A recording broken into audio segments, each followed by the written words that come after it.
Hello, everyone. How are you doing today? It is I, the Plushie, here to give you a stream. And yeah, that in the sense. Uh, so today we are going to be doing some. in my ballpark, but a little bit different than what we've been doing for a while. Today I'm doing a sort of recent mod for Wario Land 4, known as the Wario Land 4 Pizza Tower Movement mod. It was bleh, bleh. English is my second language. Broken English is my first. Anyways, uh, so this was a mod created by Becoded, I believe is the name.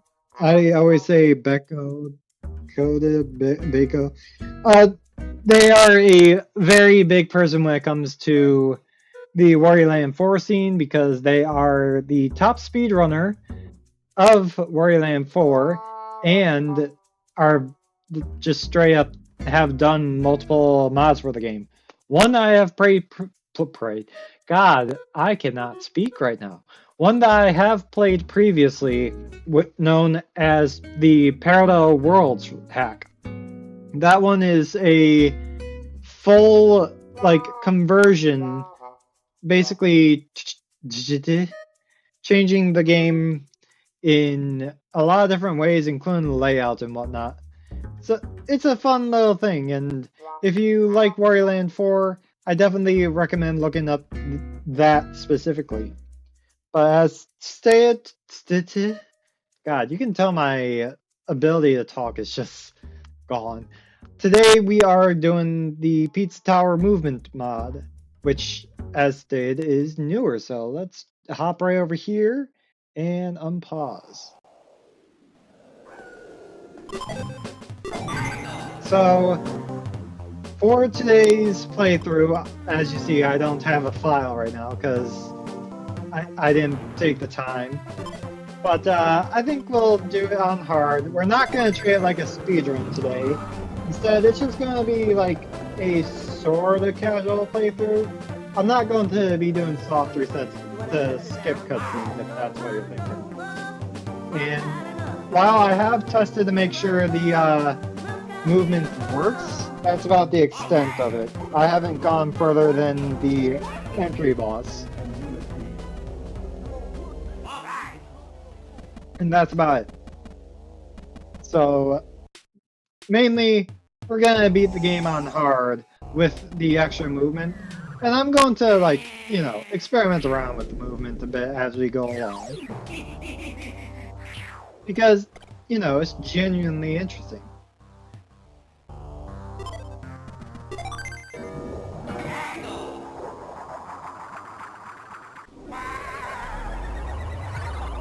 It's gonna be fun.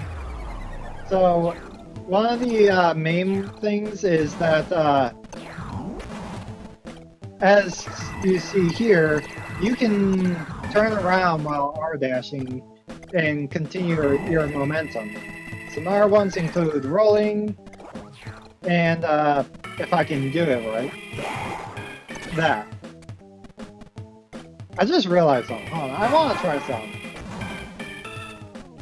How far up is it to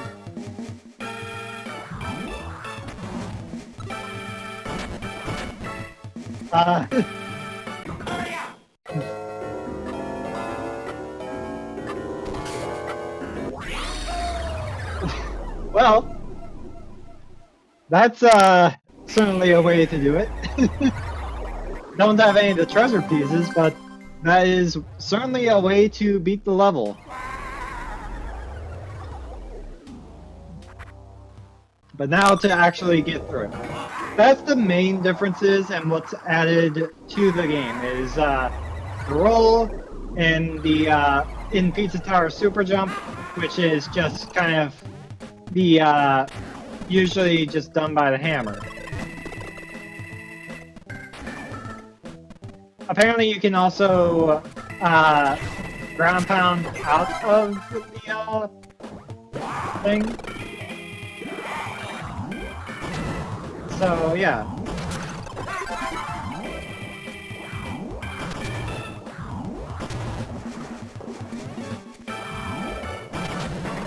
Well, so I think I know what my biggest problem is going to be so far. you know, besides the obvious.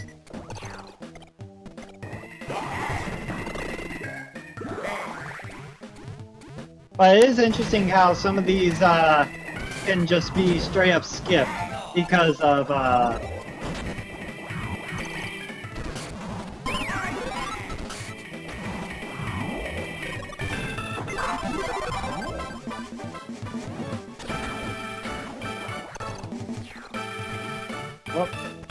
I'll just do the classic way, because why not?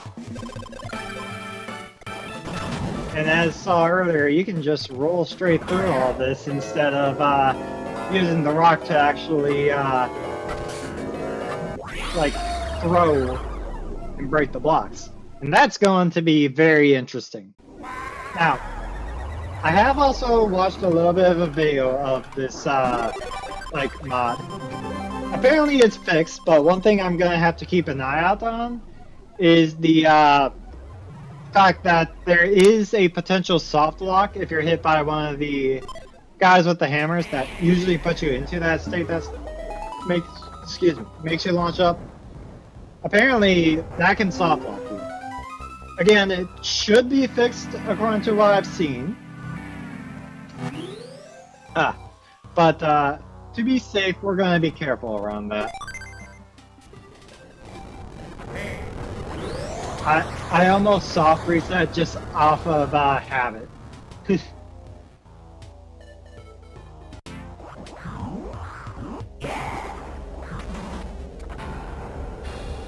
That was a near miss.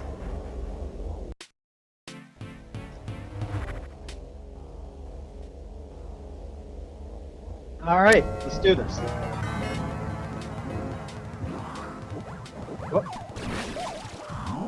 Whoop. Well, this is not going how it should. Maybe I should have acted like it's a speedrun for this.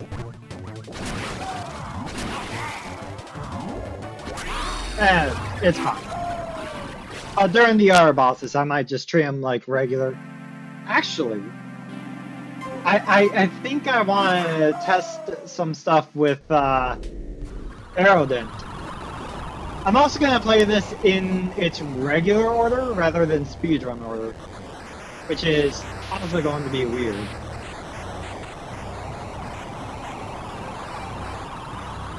Because, you know, not a speedrun. And you know what, to add on to it, I'm going to grab all the CDs if I can. Do my best to, at least.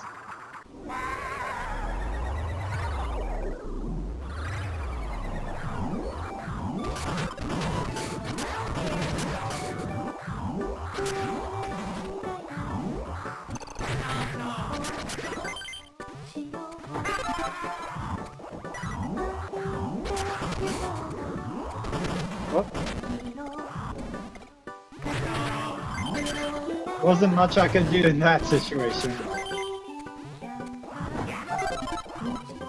Other than, like, you know, get good. Whoop. I need to slow it down. I am nearly killing myself. That moment where you go too fast.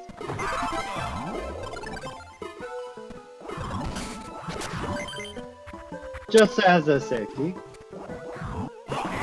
On.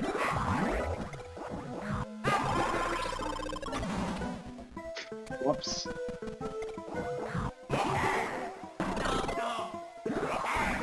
You know what? Good enough. It's definitely possible, I'm just bad.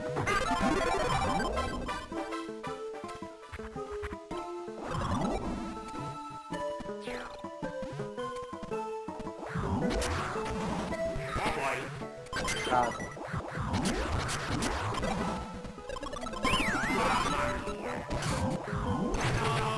God, I am good at getting hit by everything. Jesus Christ. I am glad this is not a speedrun, because, oh boy, I am glad. There's not even a reason for me to be doing so, bad at playing this game.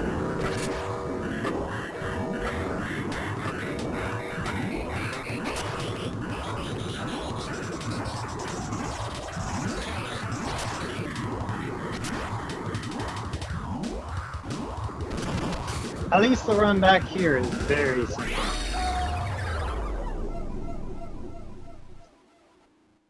But yeah, trying to use the movement is actually a bit wonky at first, given haven't really used in Wario Land 4. And generally, I just haven't played Wario Land 4 without speedrunning it in a while.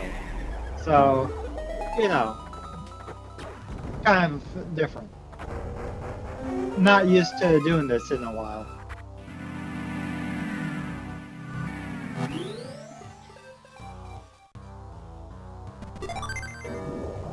Anyways, I wonder if I can get the CD of this one without getting stoned. That is not the spot.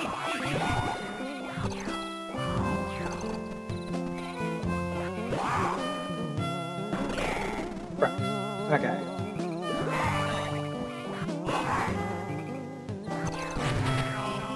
Okay. Now what?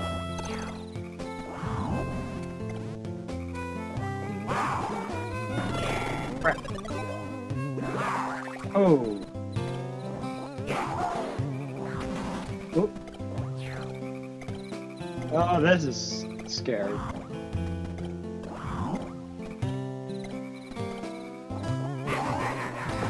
There we go. So now, if you don't want to, if you want to make your life a living hell, you can do that. Also, this is possible too. So what happens if we just go backwards?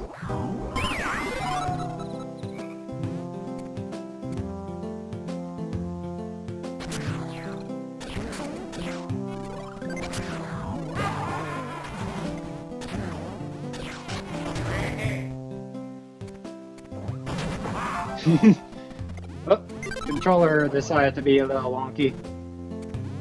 But it's funny how you can just skip that. Whoop.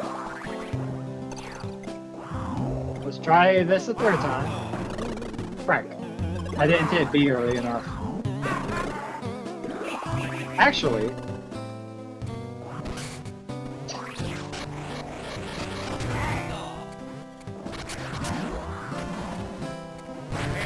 oh. There's so many ways to cheese this game with just the change to the movement. It's kind of funny.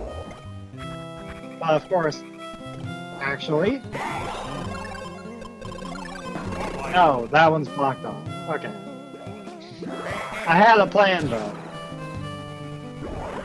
Actually, I need to get the, like,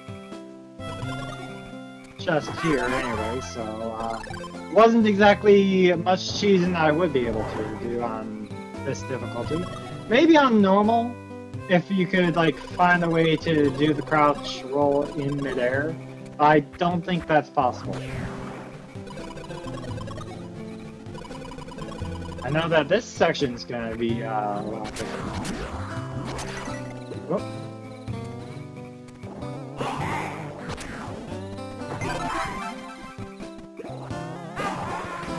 What?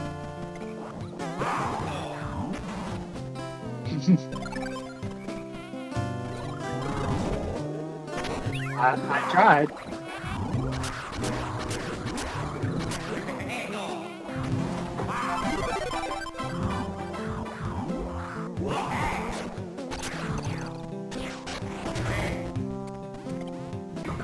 There's so much different that you can do just from, like, being able to roll and go up in the air.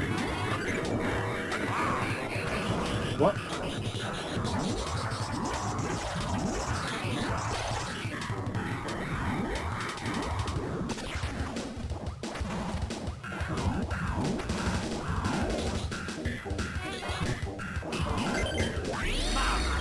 Well, that went pretty smoothly, I think.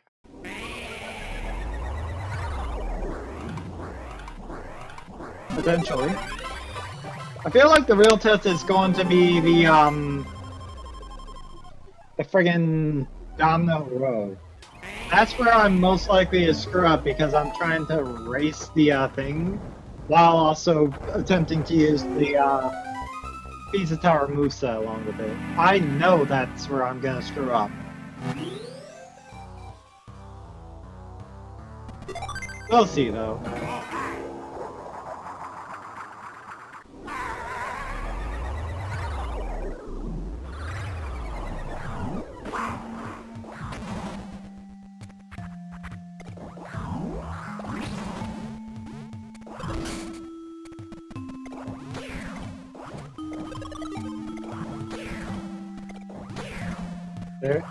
There has to be a way to do that. I might need to actually grab the enemy for it. That's disappointing. I was hoping to be able to get into here without needing the, like, little enemy. I can do this, though. Actually, I also want to see, because this is another level that I definitely should be able to go backwards on. Frick. Well, frick.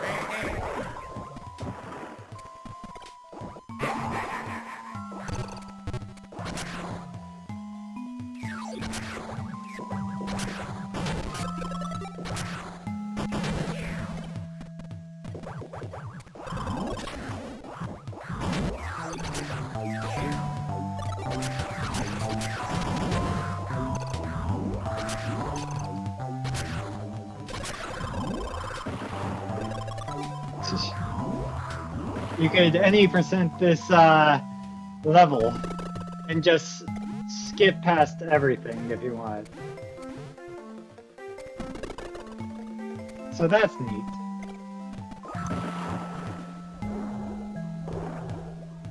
But I do need to actually like do the things.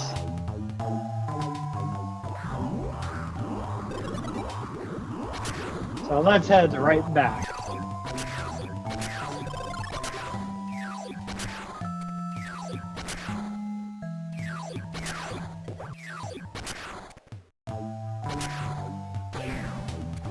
Actually, I can break this block early though, and get the CD.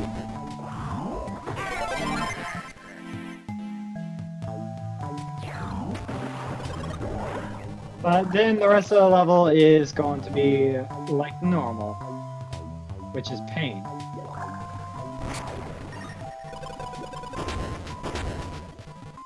Or most of it, at least. Oh. Controller did a little wonky there.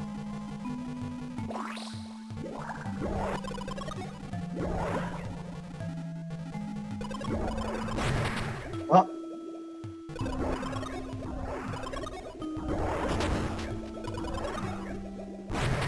Well.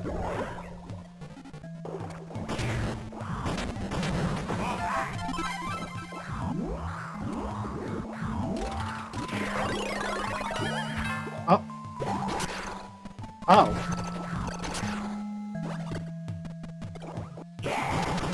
There we go.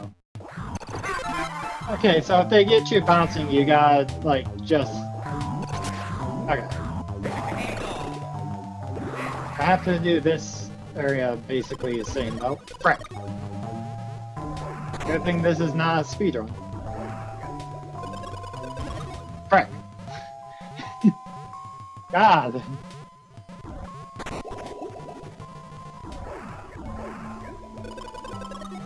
There we go, I got one skip. This one you need to go in.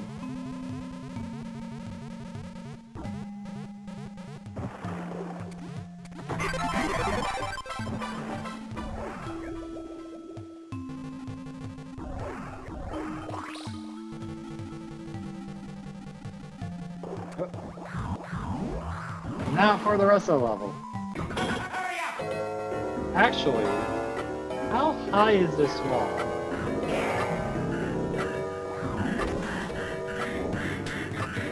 Where am I? Well, I tried.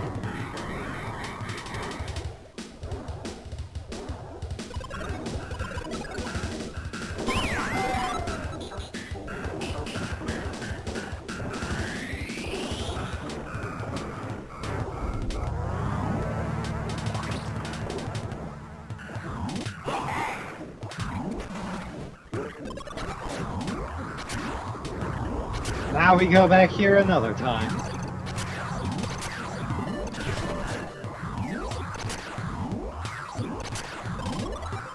I like that you can roll for a sort of invincibility while you're... Oh, forgot you can't do that.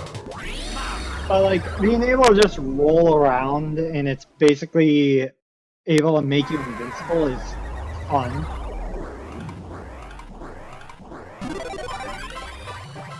Kinda hilarious.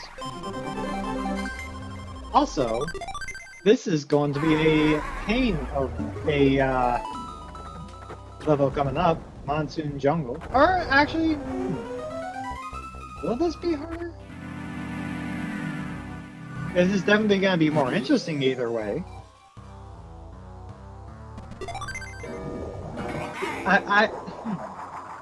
Actually, parts of this might be a bit easier.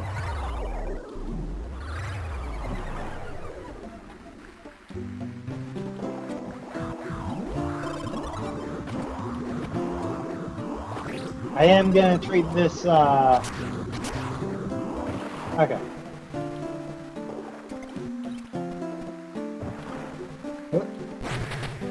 I was pressing A game. Maybe I was tapping too much.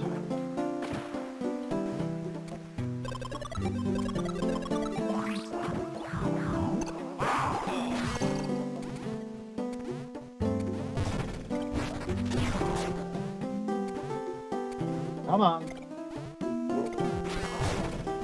Crap. I'm having one of those moments. Good thing this is not a speed run.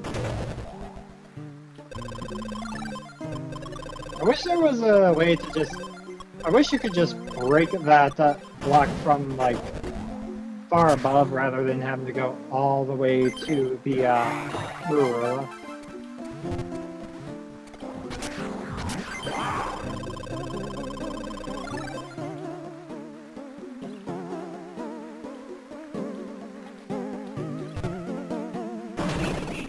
Oh. Good thing I can do something about that. Sort of. Okay. Keep accidentally hitting left and right.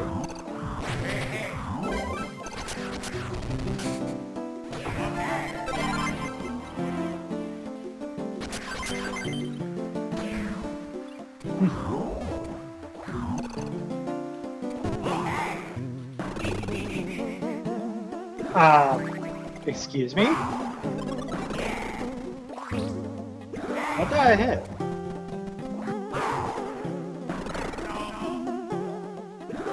What am I hitting?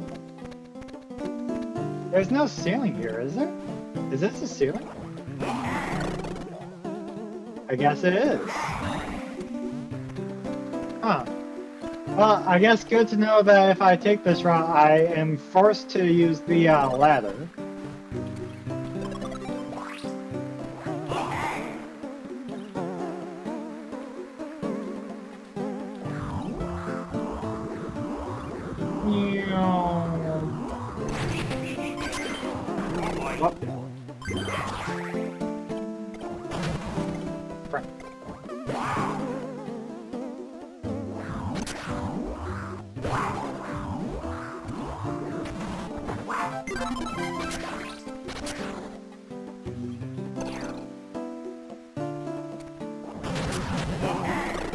Oh, didn't mean to do up there.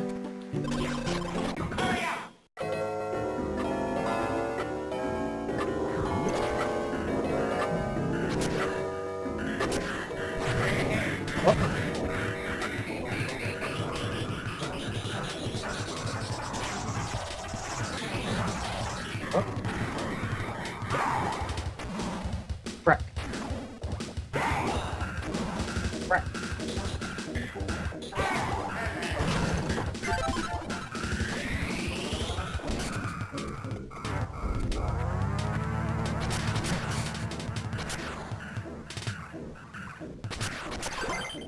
Whoop. Never spot that I'm forced to use the ladder. Interesting. Or maybe I'm just blind. But you can't see up there for whatever reason. Oh, controller. I'm not sure what's going on. I'm using my Game Boy Advance as a controller right now. I'm not sure what's going on to make it just stop working.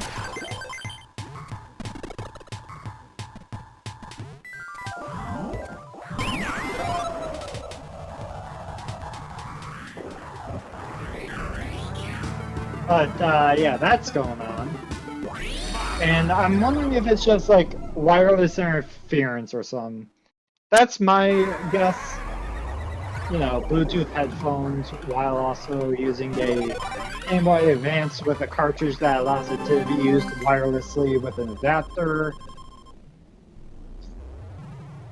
It's all guesses from me.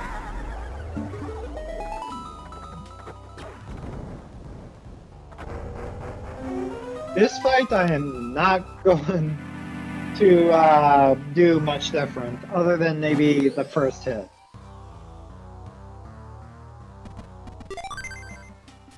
Because, yeah, the first hit I'm going to roll into it because funny.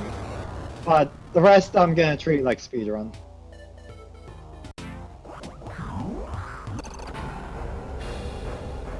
Let go of the run before doing that.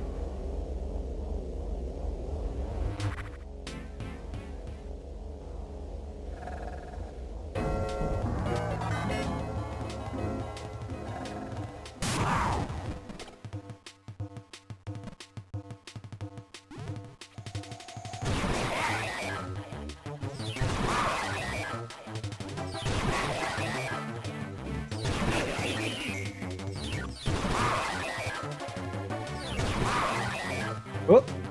Controller! Correct.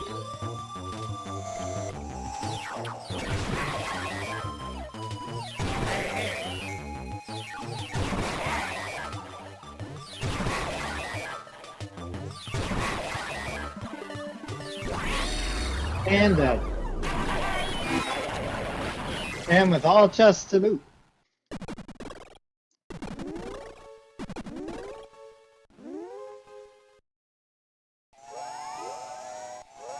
God, it's rare to actually watch this full cutscene on stream.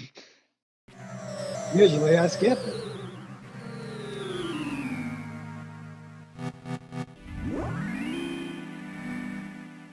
But neat.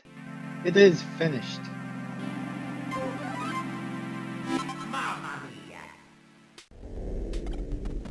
Alright, on to Ruby we go. Curious Factory, let's do it.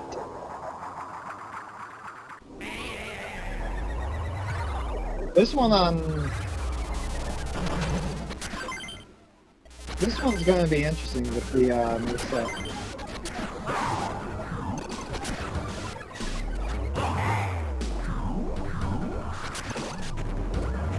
Oh, so that happens. Good to know.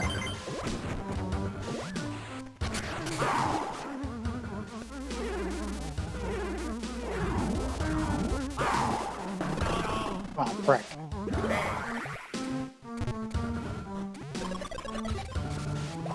Of course, that leaves me the question, the CD room, do I need to be flying to do that? I don't think I need to be flying, do I? I probably shouldn't have hit this. No, it's fine. And in this room, I can just... What? Do this.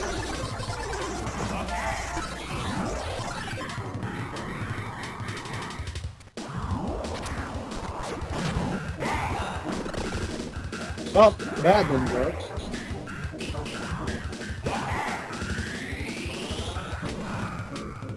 Where am I?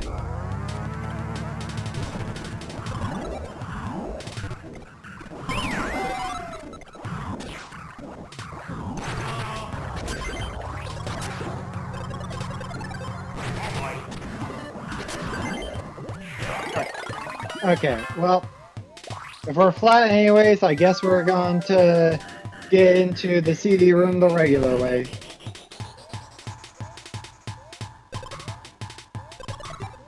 I am very out of practice.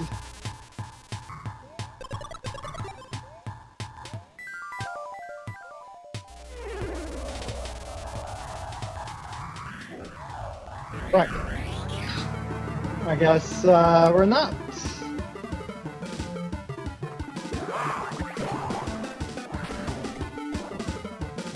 Ah! So you can roll across the one block gaps.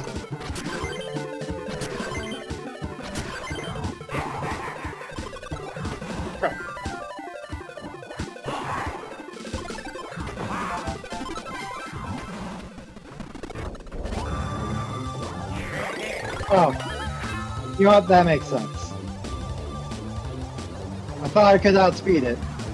I didn't. This spot, knowing that means this one also can be grabbed without getting flattened. Which is sort of just interesting to think about. Yeah, because you just go through there.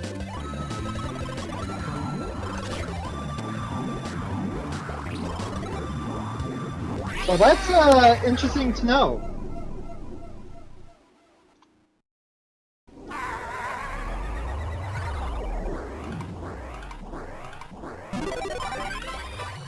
If there's ever a speedrun section for this game with the Pizza Tower movement mod, I'll be sure to bring that one up. Not that I think this will ever get an actual section, to be fair, but still.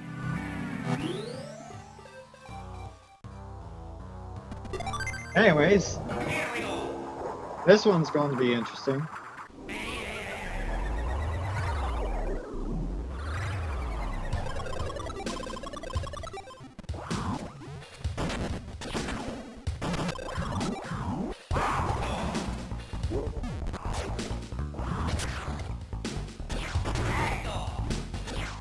So down this way.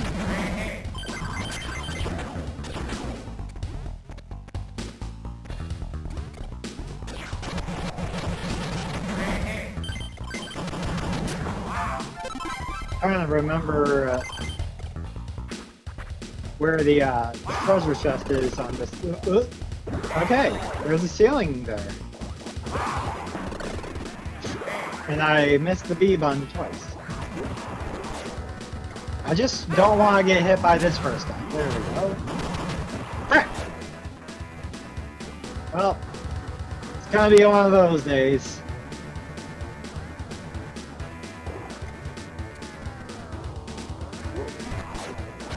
Screw you.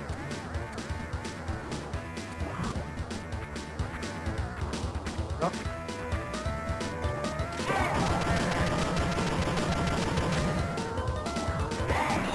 Oh, I held the R button.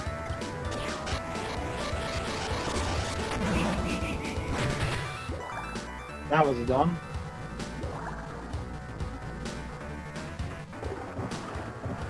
Wait, can I just jump over? No, there's a ceiling. Is that a ceiling? That is a ceiling. There's ceilings in this level, but not in some of the other ones. That's very interesting. What? God, I am...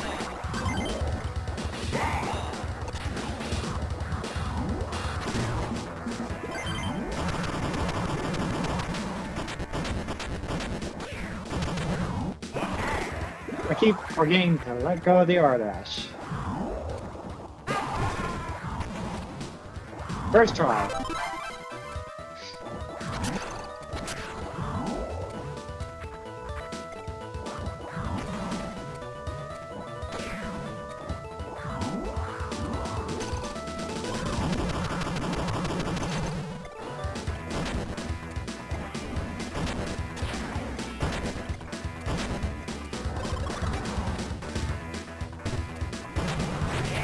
God damn it.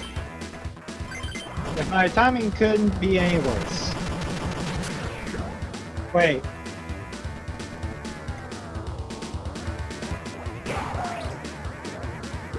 Wrong one.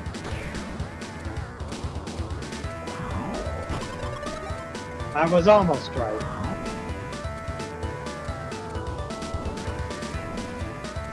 Oh right, it's one of the TVs here.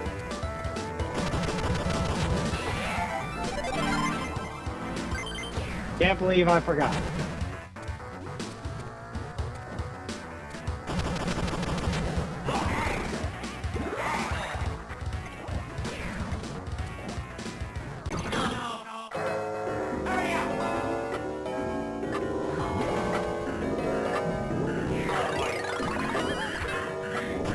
Go down.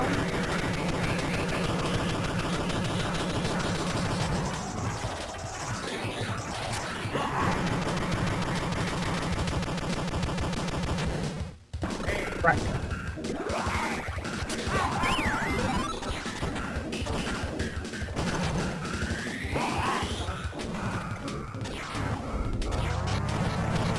I am hitting every wall that I can.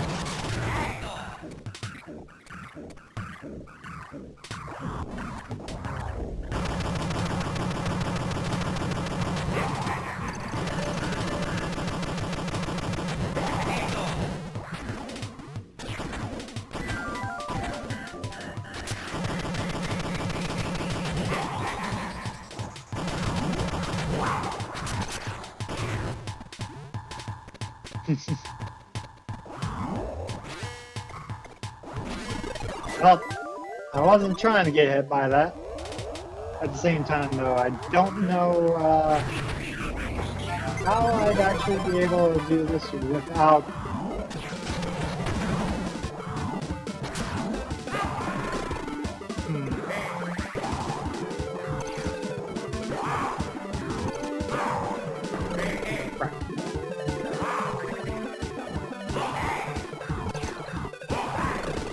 Crap.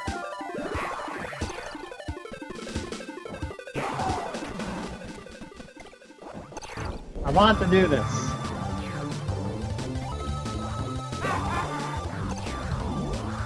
I pressed up.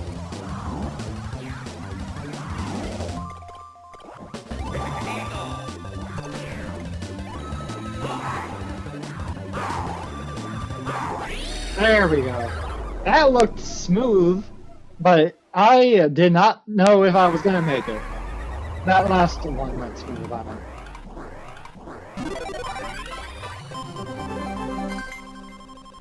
Could have been better, could have been worse.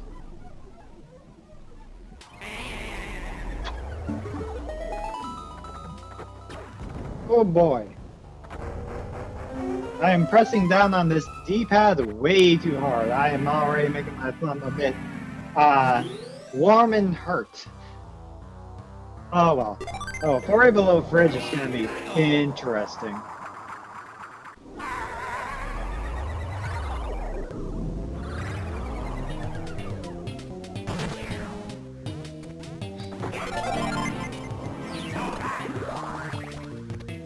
Still have to go this way, but then I can just do that.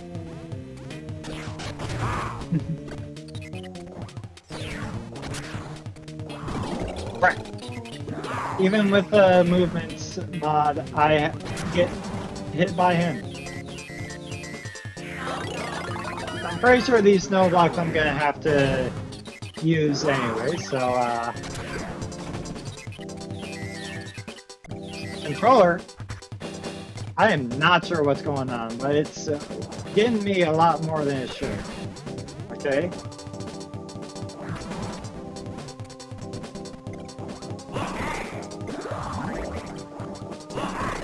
I'm pressing up earlier.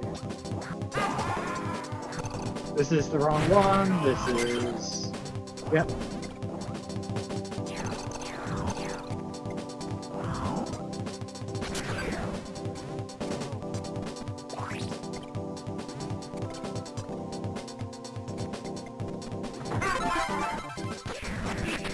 Oh.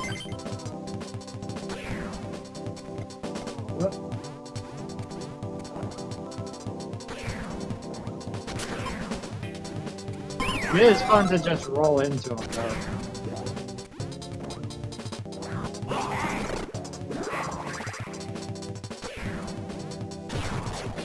Even if I end up getting hit half the time because of it.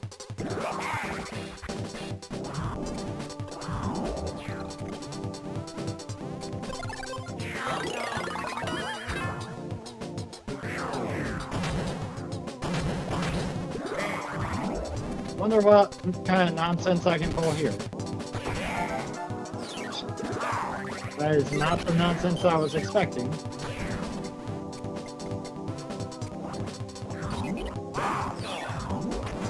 Wait a second.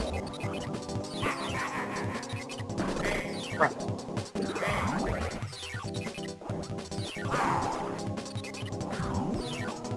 I missed the jump. Whoop. Whoop. Right.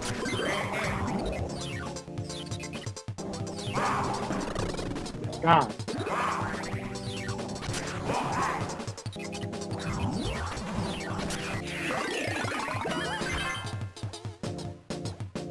And back to the bottom we go. Because I can't skip this. Dang snowball blocks.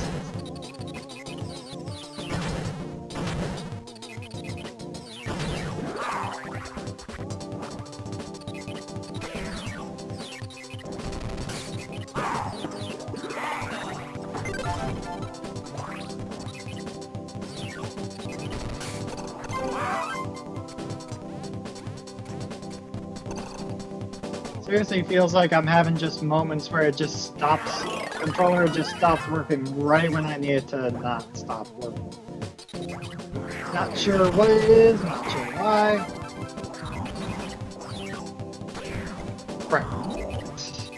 I forgot.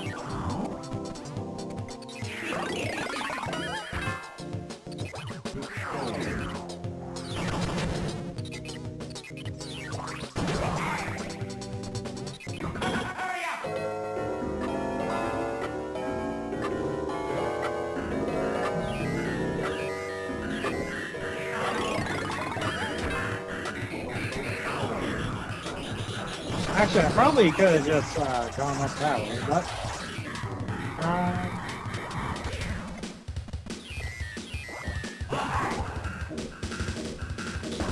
Right.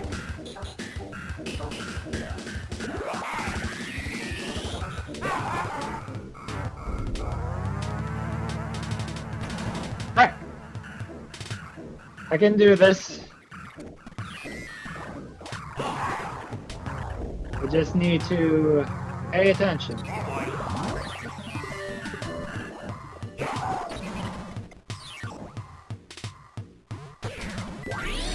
There we go. Still faster than if we would have taken the regular way, I'm sure. And even if not, it's easier than the regular way.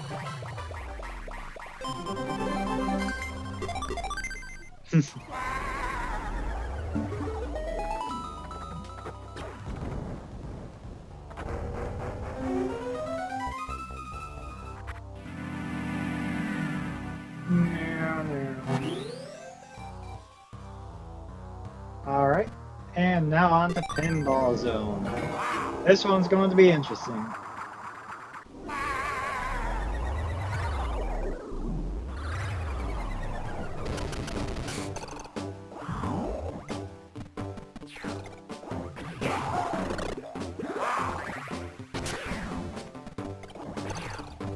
What? Jesus.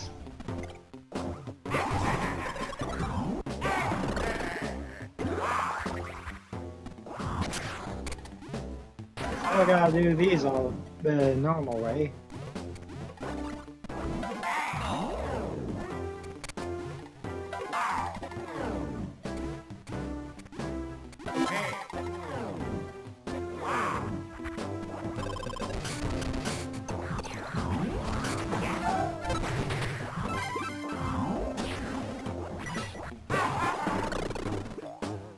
Wait, can I go up this way?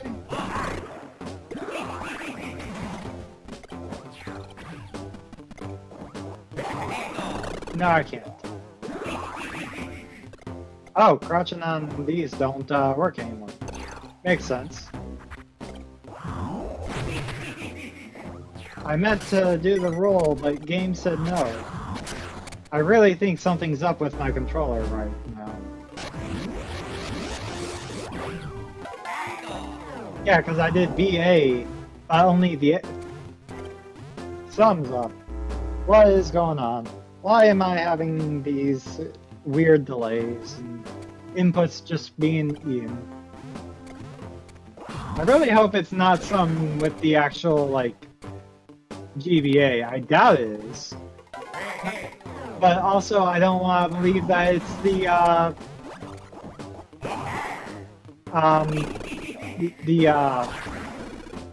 wireless receiver, because I paid good money for this thing and I've only heard good things. Frick! Frick! Frick! Frick! So if the wireless receiver is just not working properly, that's a big shame.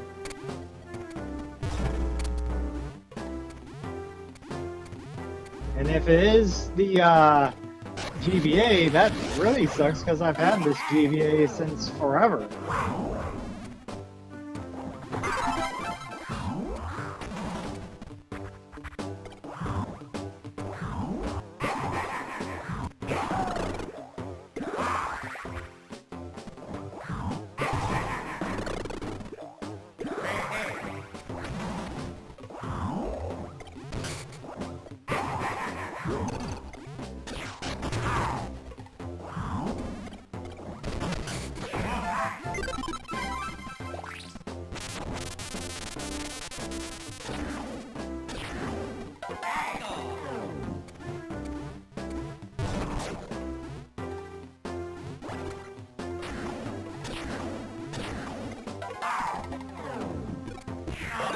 Oh, didn't even see him. I was not looking the right way. Alright, come on.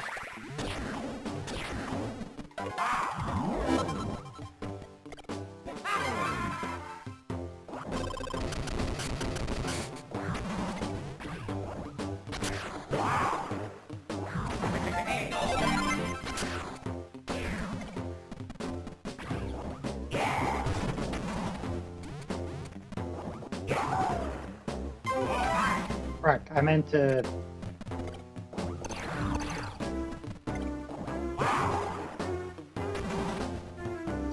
I'm good at this game, can't you tell?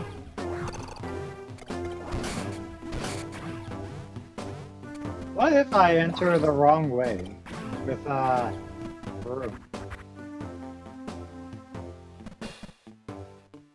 You know, this should have been expected. Same with that.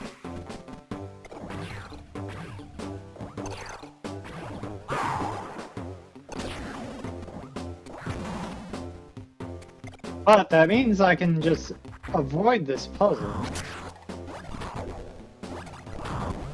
If I can remember which way the chest is, I can just do that, go in here, and ignore the fact that I'm supposed to go in there.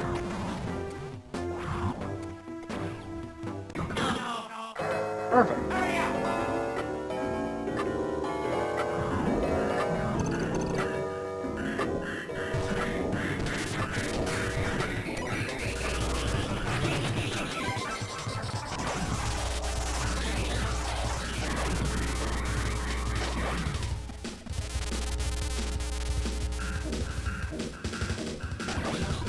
None of the movement stuff really changes when you're carrying the balls, which just means I'm stuck to frack, frack, frack. Which means I have to do this Sora normal.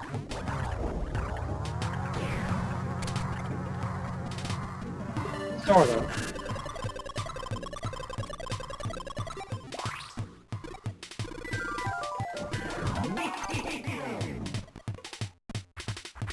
Did not mean to do that. Frick.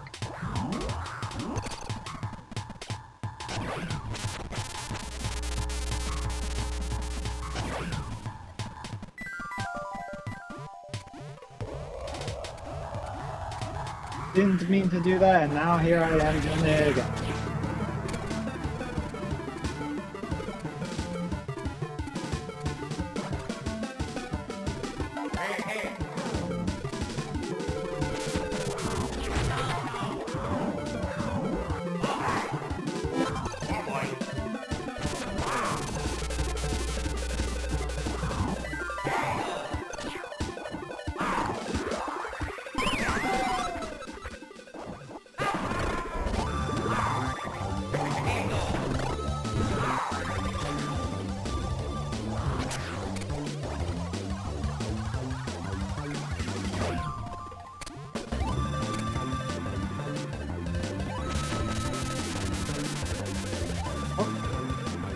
Oh.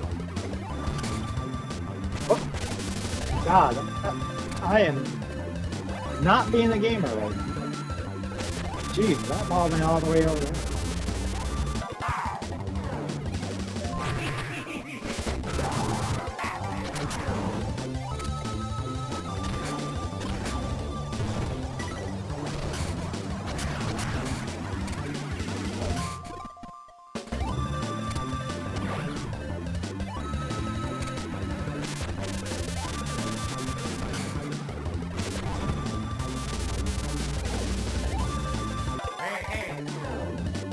Jesus.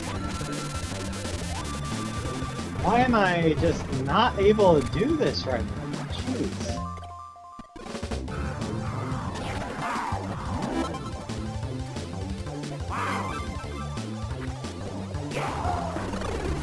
Oh.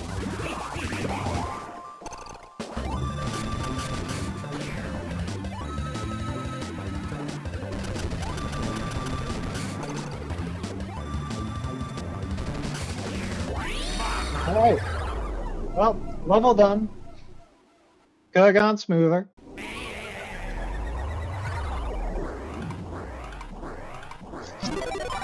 There is some stuff I want to try with Super Pack. I'm going to see if I can hit that Super Pack when before the second phase. If not, then oh well. Well, that'll be interesting if, like, the developers actually made that possible. Of course, this also assumes that I'm able to do it. Because my accuracy with that has been kind of trash.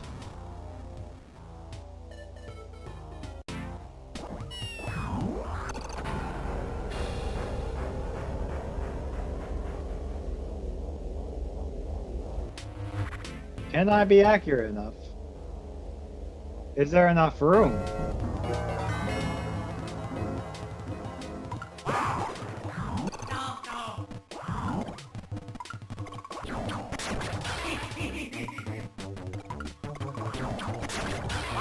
It's interesting that you have just enough space if you do that to go right into the blades on the sides. That was just cheap.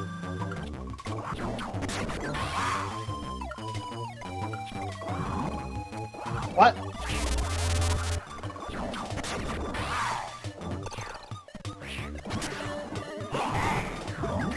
Okay, so you do need to actually use the ends.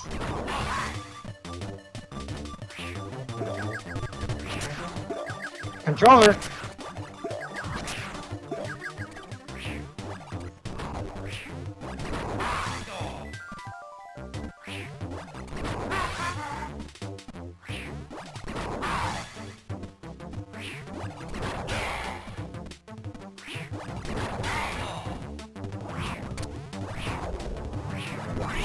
There we go.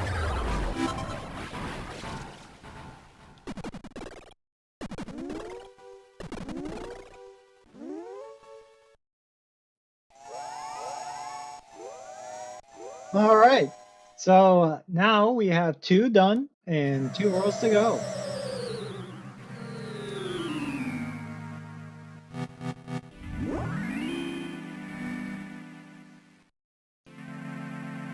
Domino or the billboard is going to be Probably the worst of these, thinking about it. And Toy Block Tower might not have much actually changed, given how much you gotta just carry a block around.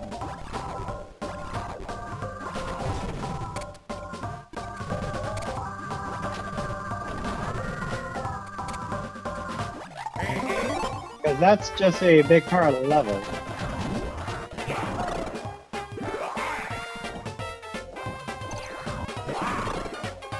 And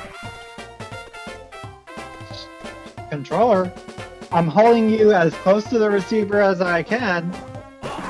Okay, that was just me being bad. That's me being bad. That one, I don't know.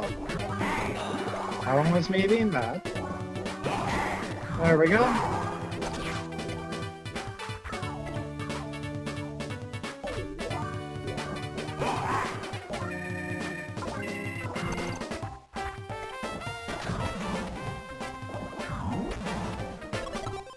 Not sure why that took me a while to actually think about.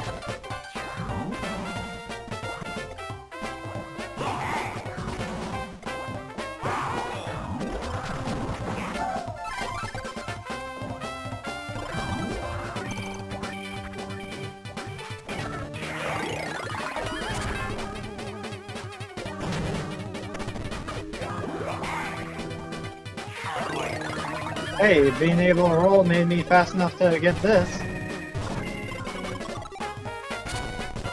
So that's nice.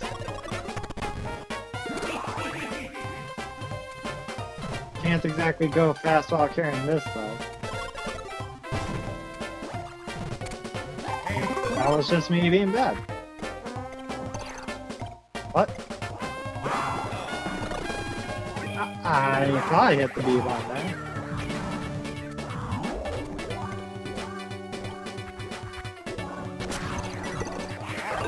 Well, that is not what I meant to do.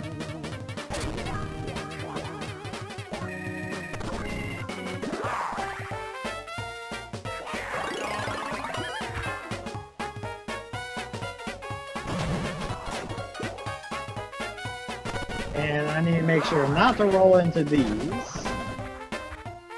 so that I can get here.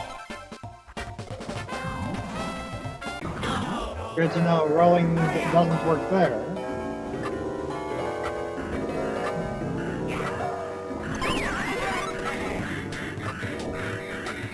And hey, if I screw up in this section, I can't roll into that. Nope, okay. But if I accidentally fall here, actually...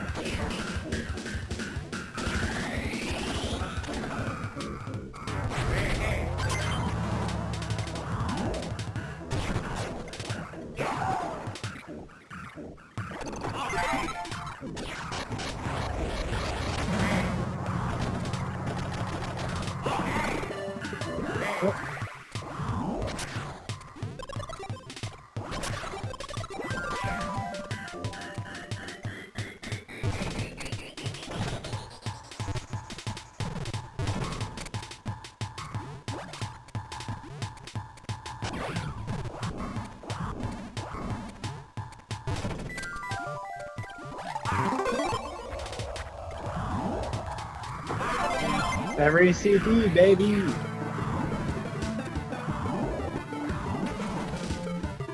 Oh, come on.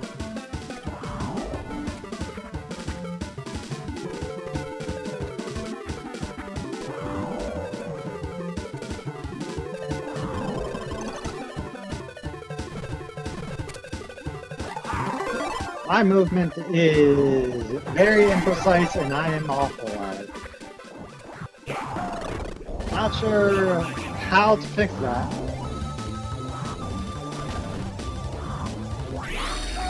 Like, practice is supposed to help, but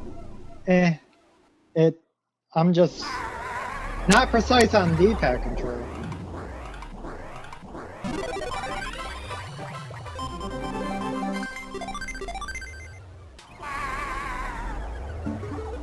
Would probably help if I was more precise, but I don't know how to fix that, to be honest.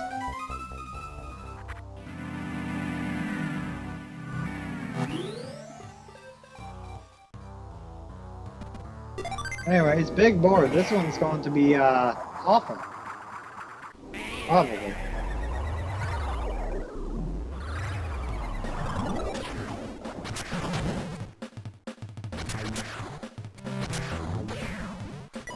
I mean, I can just do that.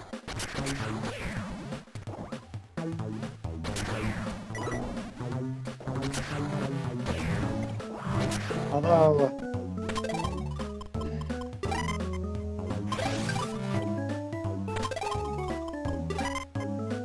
this section I can't go without it.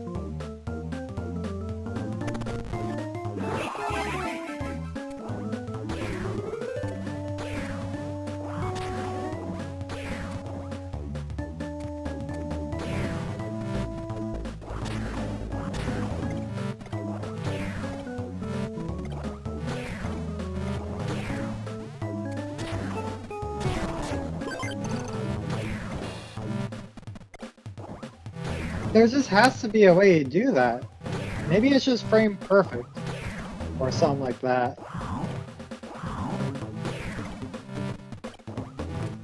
Ah, I got it.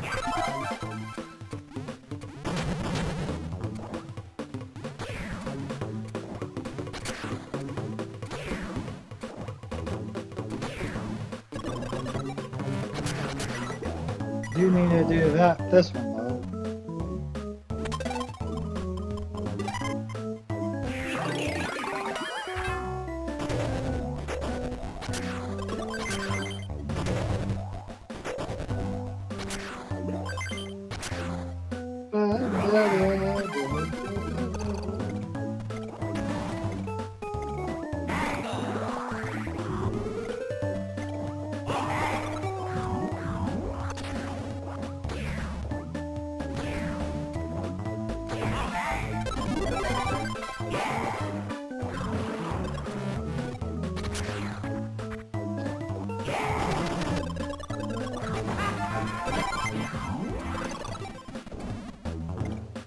Oh. Almost perfect. I pressed down. I'm pressing down.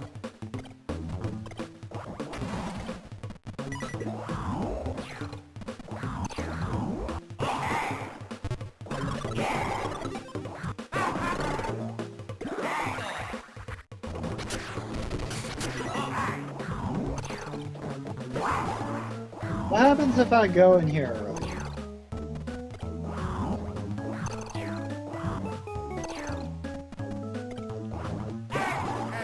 You know, assuming I can.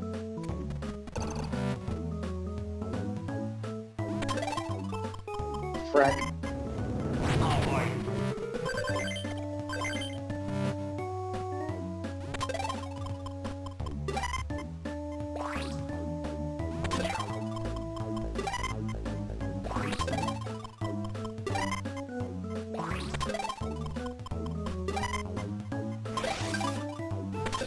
Frack.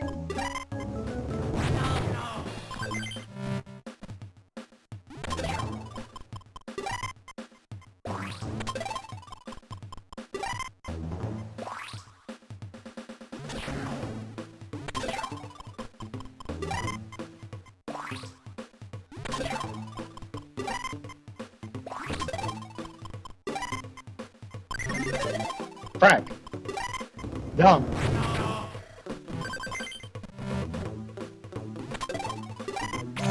Hopefully, those stay disappeared.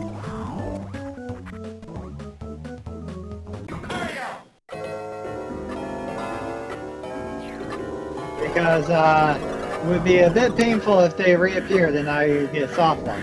No? Okay, cool.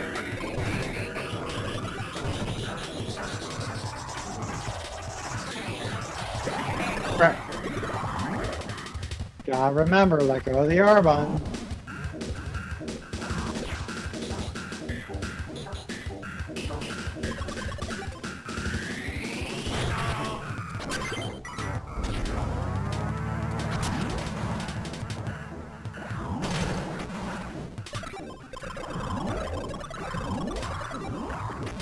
so much extra time though to do this. Did I get the CD? Wait a second. I don't think I got the CD.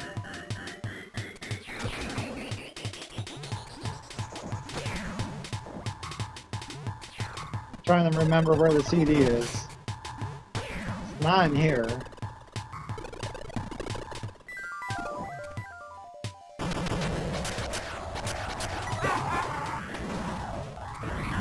Did I get the CD? Am I mistaken? Where is the CD? I forgot.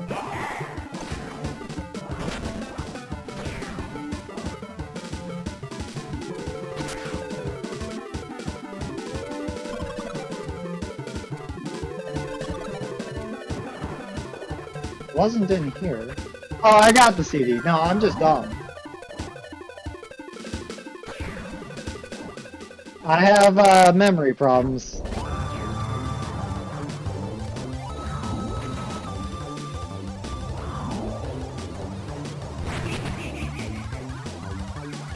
And get good problems.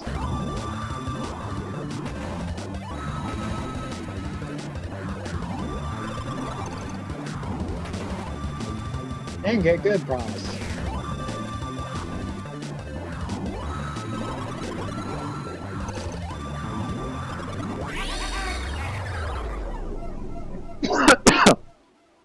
Can't believe I went all the way back just to remember that, yes, I did get the CD. I need to get my memory checked. Not sure why it's so bad. I don't know how I would get that checked or the right way to get something like that checked. I need to get that checked.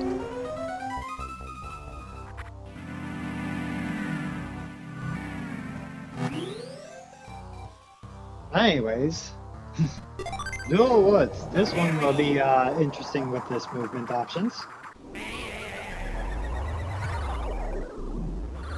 Especially since I can just grab this first CD.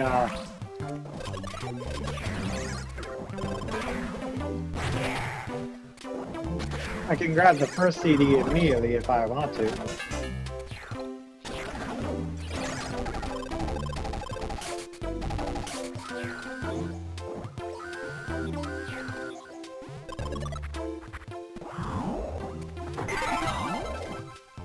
And in fact, this level might be one that can be done backwards.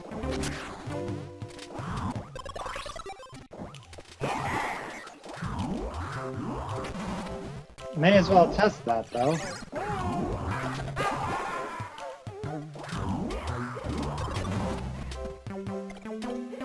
Hello, let me see. Okay. Oh no, forgot, there's that there.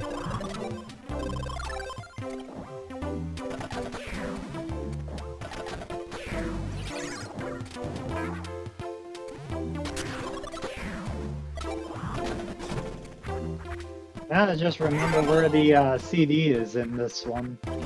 Because, yeah, memory, it's not coming to me.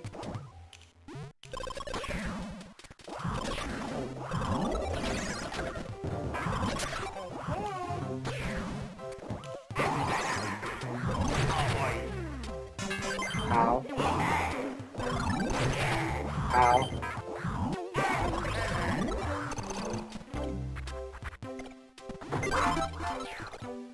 Would help if I could, like, remember anything.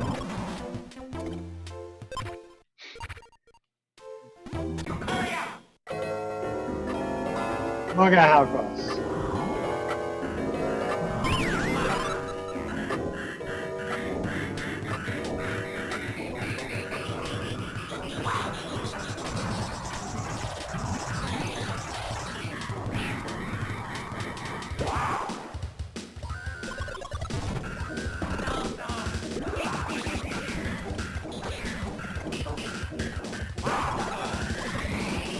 Oh, almost.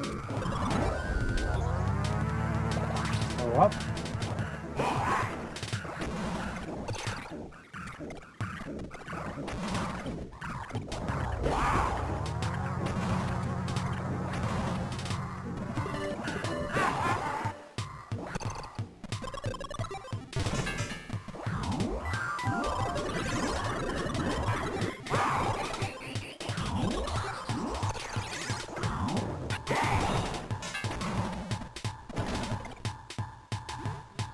This is not the CD. So, where is it?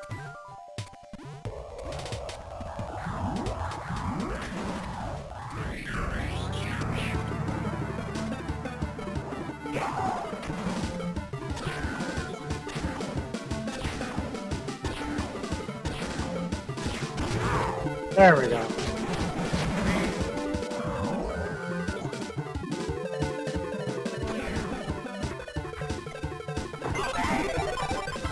Because I don't have it. God.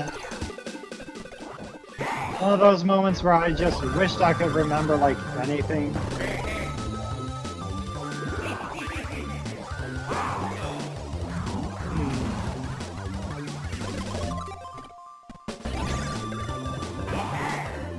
I genuinely forgot where the CD is for here. That's weird. Why can't I remember?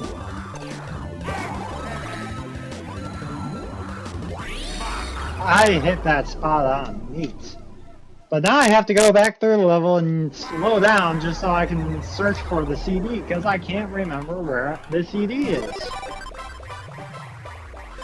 Oh, I know. I skipped the entire section that has it. That's what happened.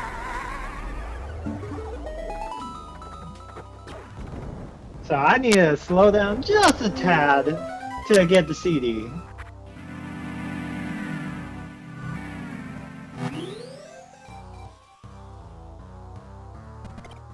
But it is on the escape list.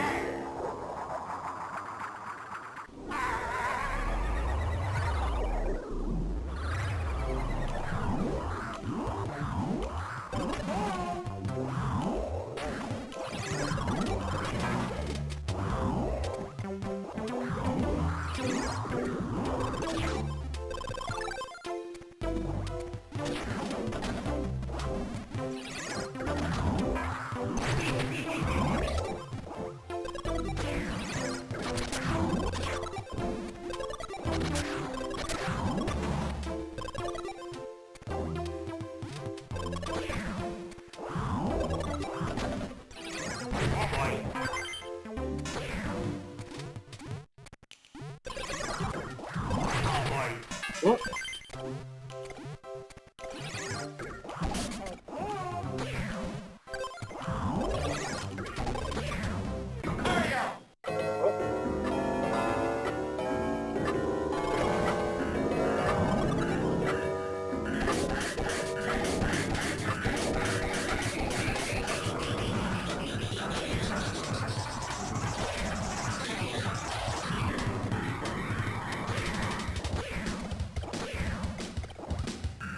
I guess I'll just jump.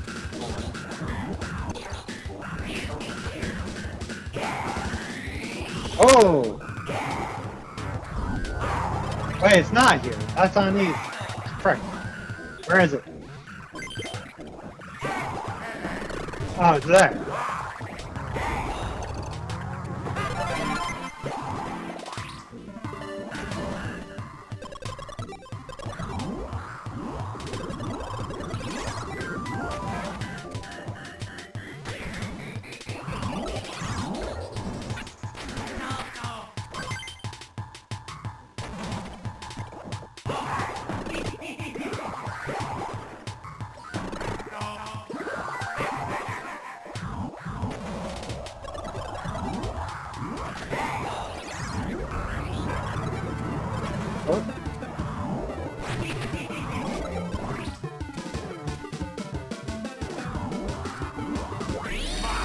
Certainly the quickest I've done that level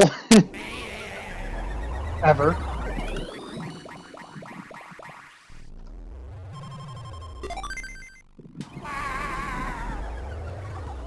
Alright. And now we go on to Domino Row, where I am going to end myself on accident multiple times.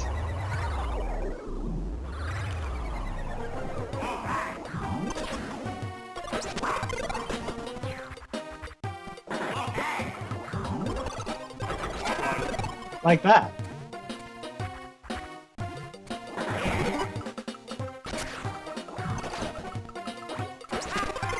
Even if I lost that one, there's definitely a way around it.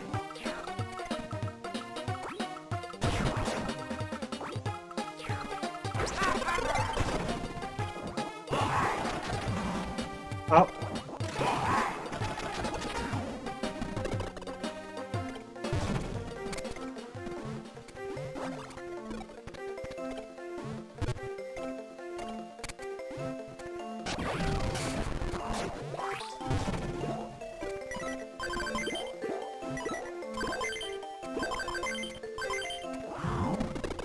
Because I can.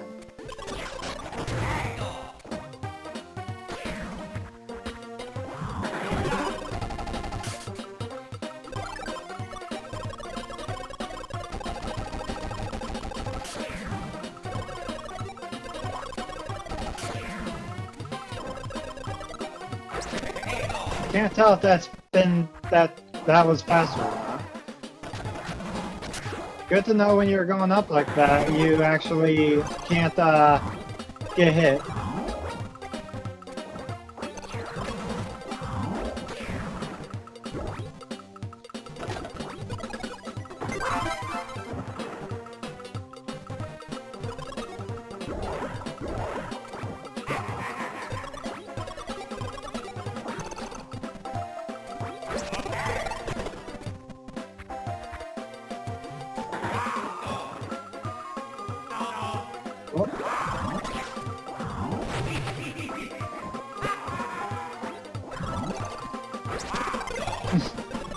Certainly can go faster. Also, I only have one treasure piece, which means I probably screwed up somewhere.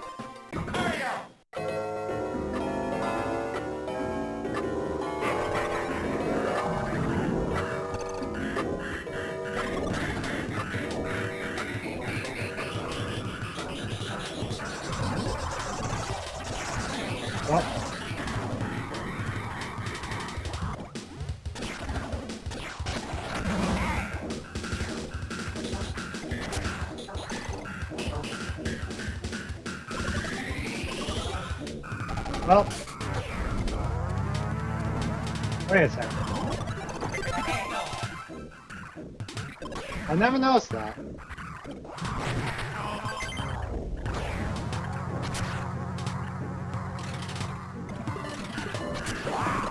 Whoa.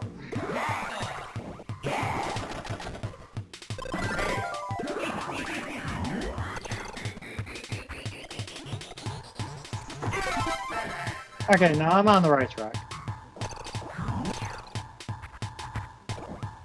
For the most part.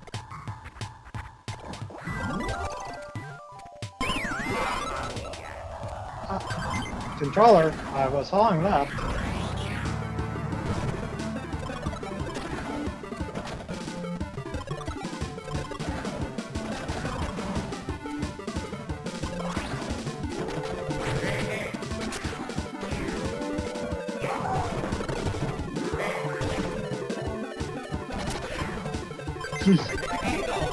Certainly a way to do that.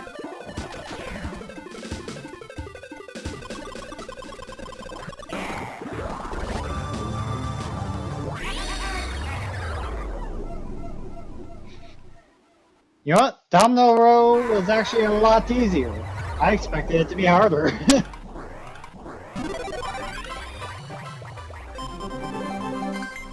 I liked that one.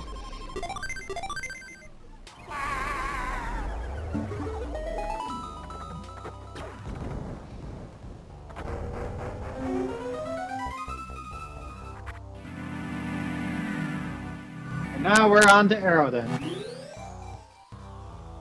And of course I'm gonna have to test by seeing if I can hit Aerodin from all these up there. Probably not, given that I couldn't hit Kugu Condor. But we'll see.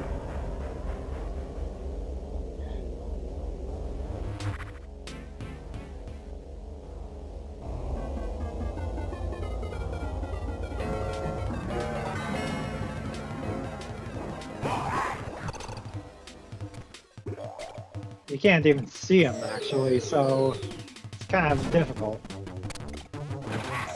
Well, Just gotta do it the old-fashioned way. B button, A button, stuff. That was a bad time for things to stop working.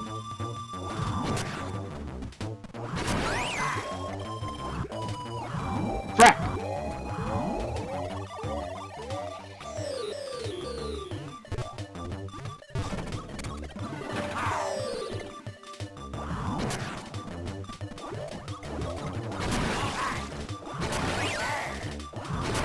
Frack!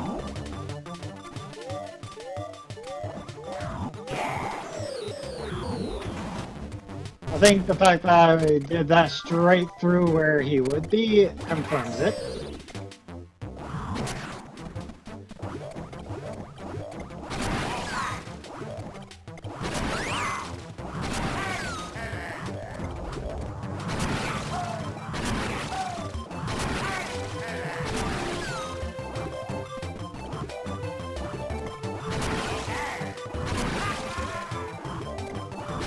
Crack!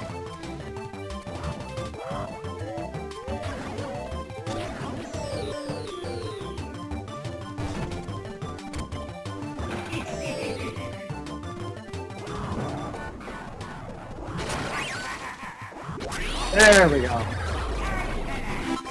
Honestly, that one could have been a lot worse.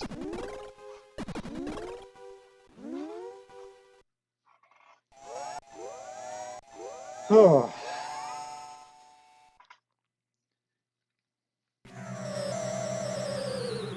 You know, if I had a Game Boy Advance but it had like clicky D-pad rather than soft D-pad, I think that would be like the perfect Game Boy Advance for me.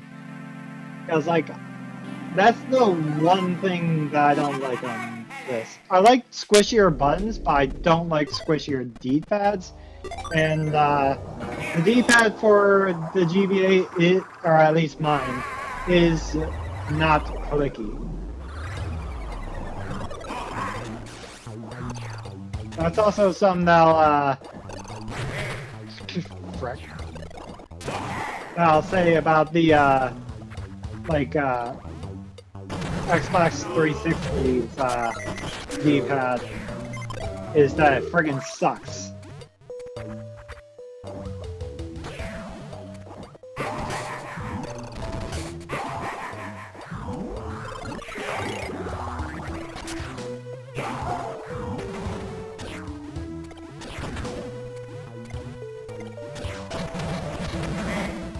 Got that right the first time. Actually, I just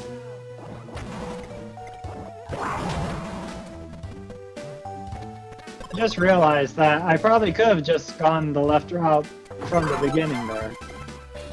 Rather than,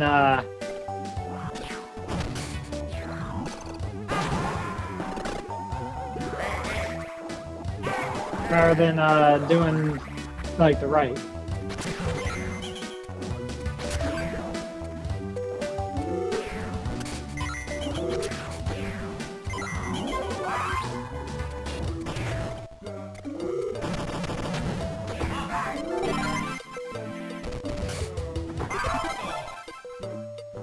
Vroom, vroom we go.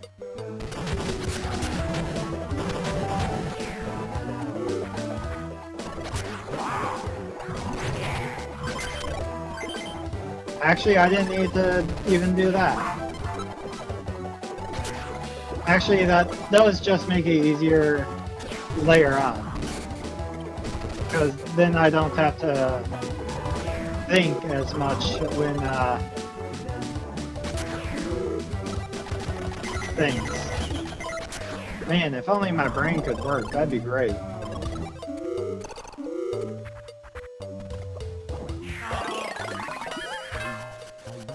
Wrong moment.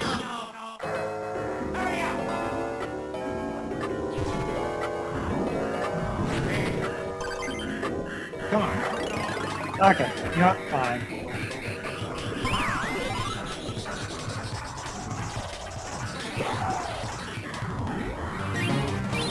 Yep. Okay, thank you, game. That was very neat. If I die here, It's not surprising, but still a pain.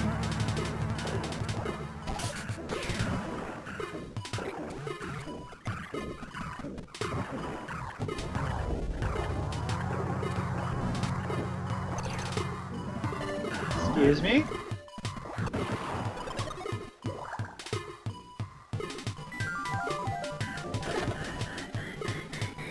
So that just straight up doesn't appear until you destroy that block. Got it.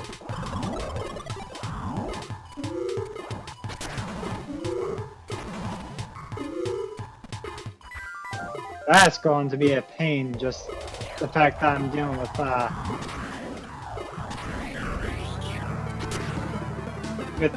beeping. Frick. Well, that's about how it usually goes with me on this level. But now I can do it a little faster.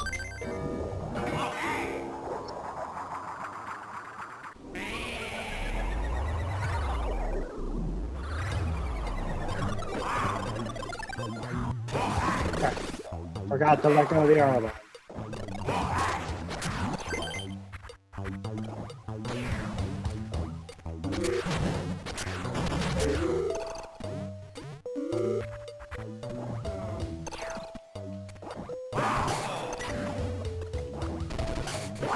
Wait, why did I go this way? You know, I'll get it on the way back. Because I know that I'm able to.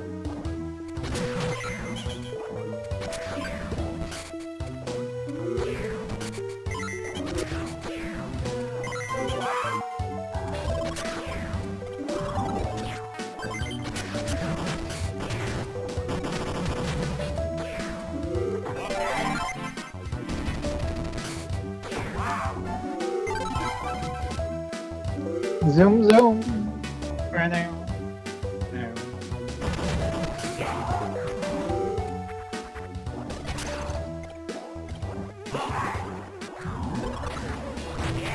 What?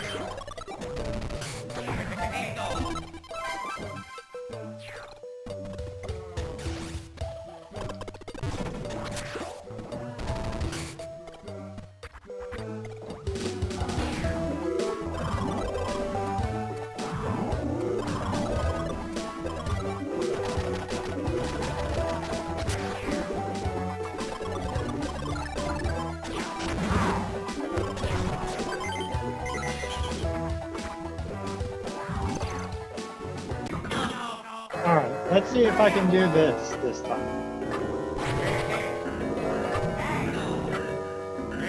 Right.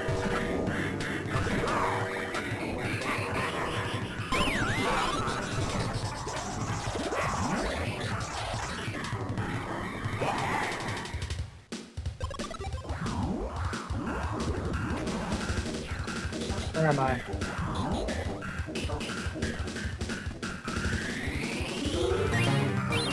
Where am I? Oh.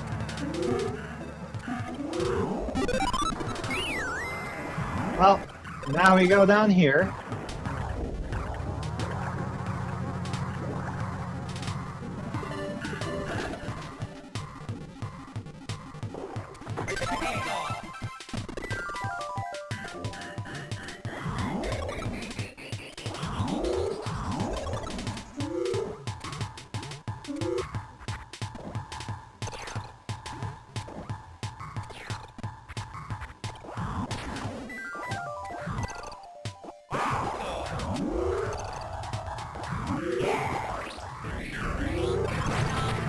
That's where I accidentally ended myself last time.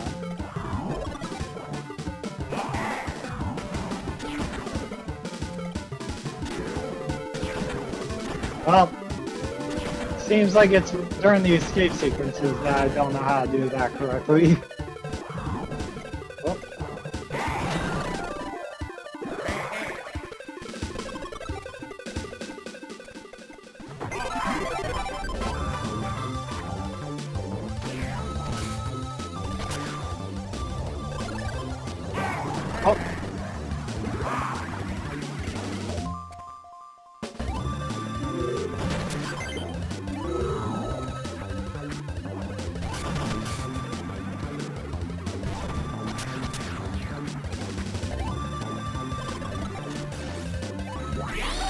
And there we go. Much better. Not like last time.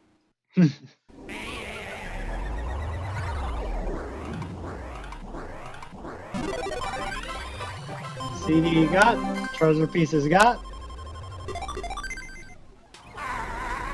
And now on to Arabian Night. This one will be interesting.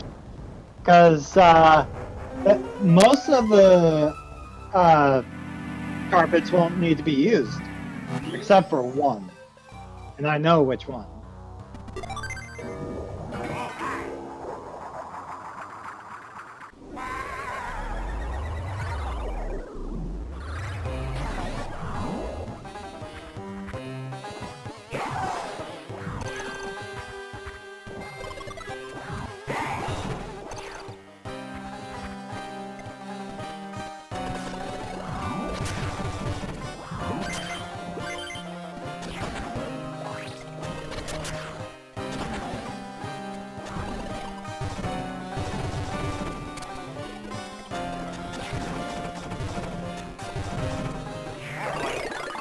Just bounce off of everyone for a little bit.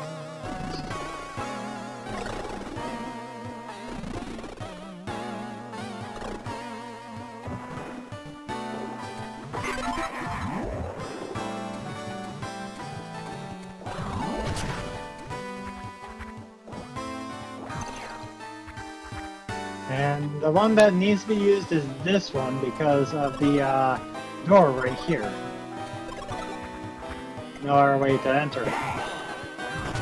But that carpet's not needed. In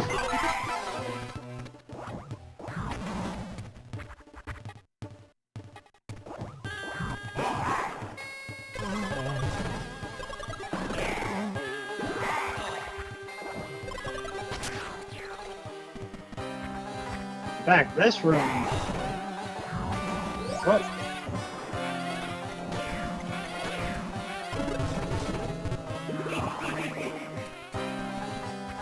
Could be easy.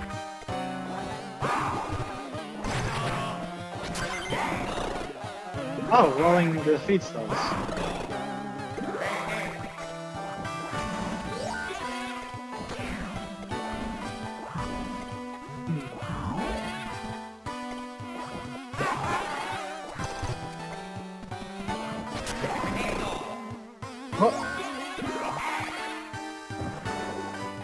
I want to try this.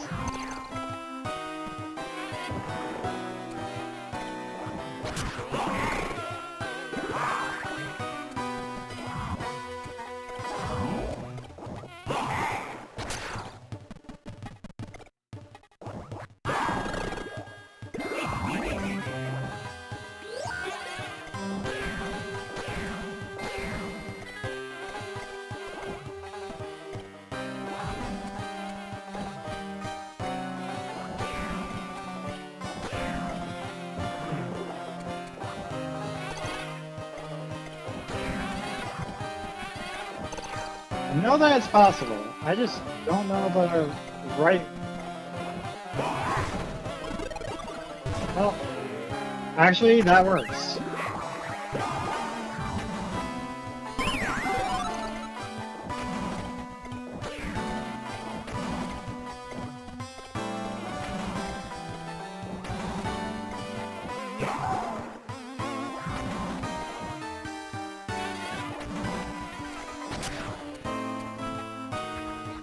I mean, it took me a lot longer than it should have, but got it.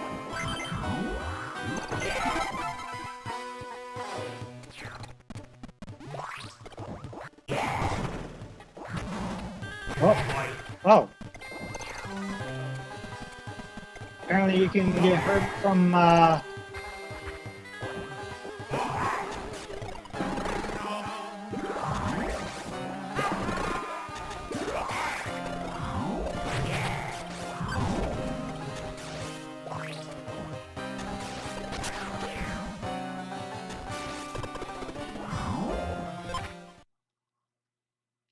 Oh, I remember where the CD is. I don't need to worry too much.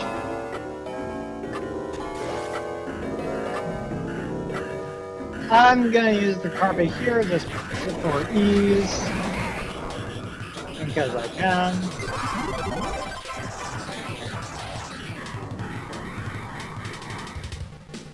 And now to the CD. I don't think I'm gonna actually need the carpet for this one, will I?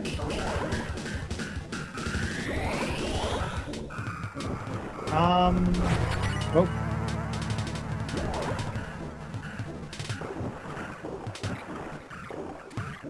No, I'm not.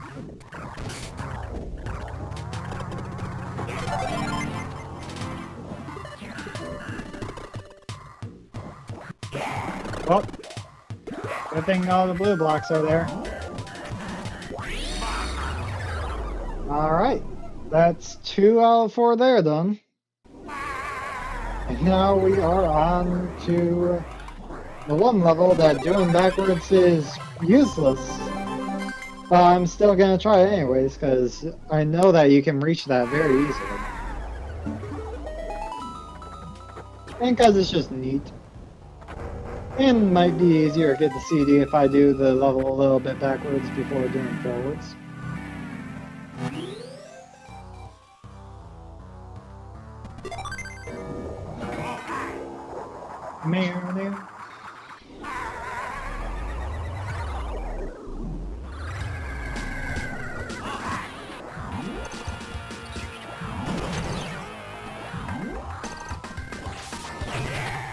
What?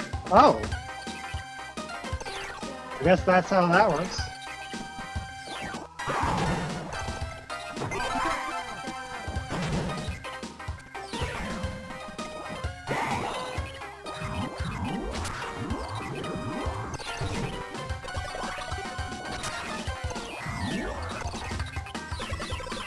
What? What?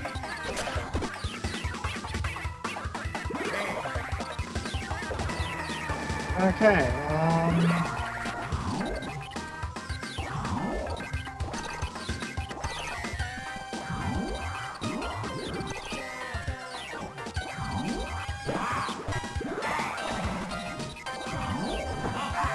that's the cheap way to do it, I guess.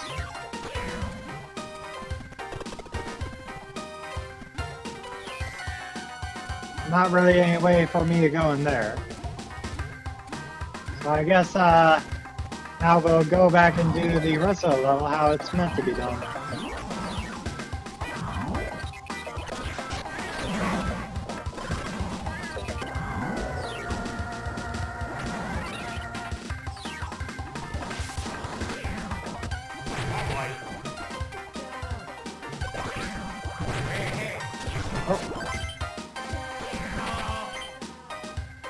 Although I am curious on... Oh, I'm going to die. Big whoops. But it's fine.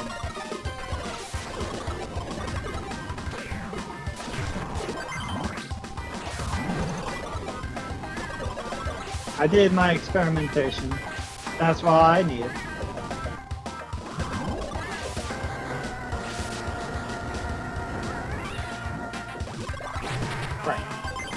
Got the heart just to lose that one and the other one. Yeah.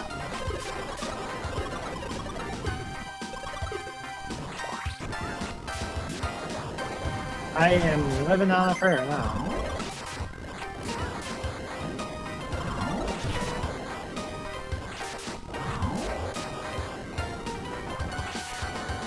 Huh?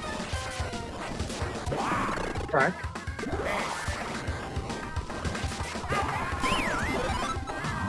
So now the question is, does this block stay destroyed if you destroy it there? Also, frick.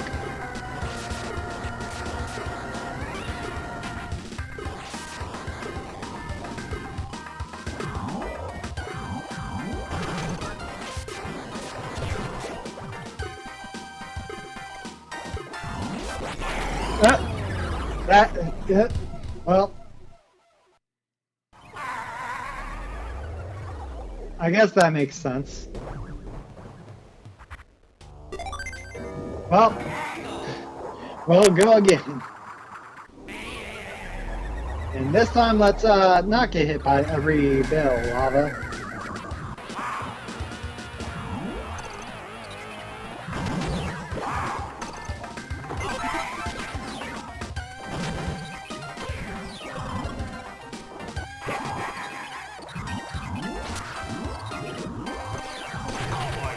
Oh.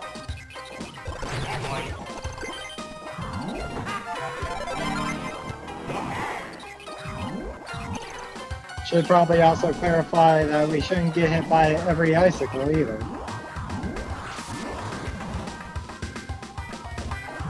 That lava bit is hard to see when you have it like that.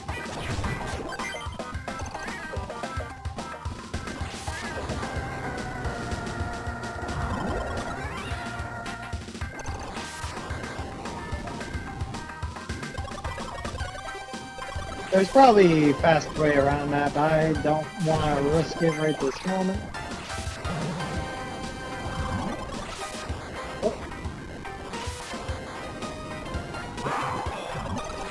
Because you can also just do that. Well,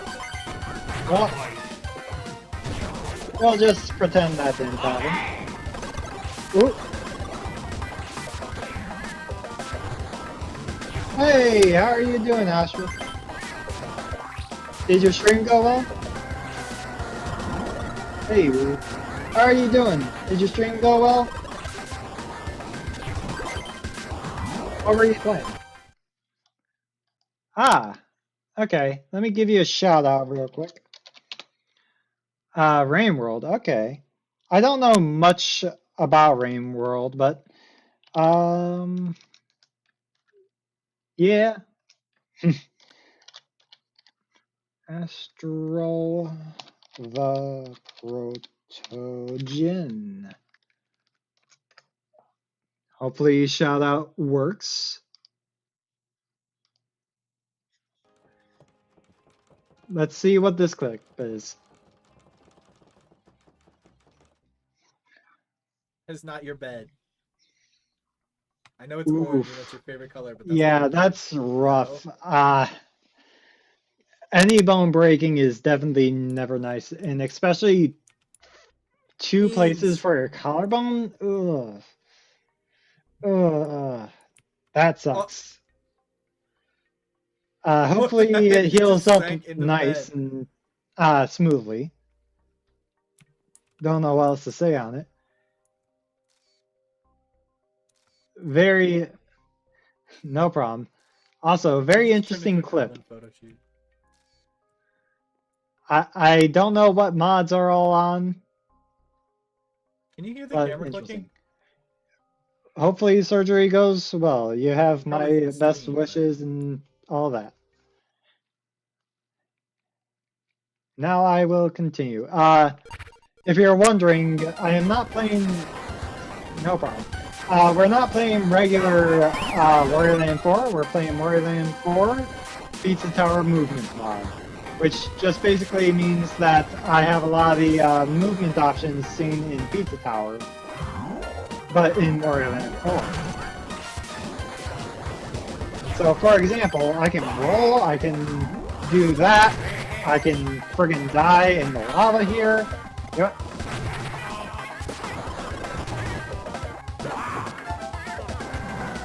Really? That's interesting. Well, I guess this is an interesting introduction to both for you.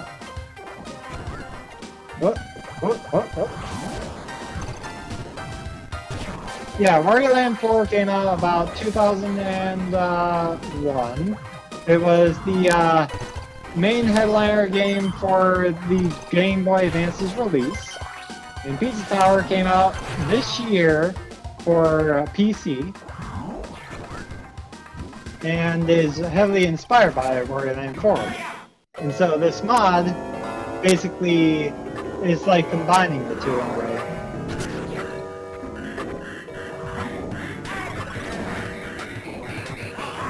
Yep, very neat. I am not great at using Pizza Tower's movement in this with the mod, but I do like it.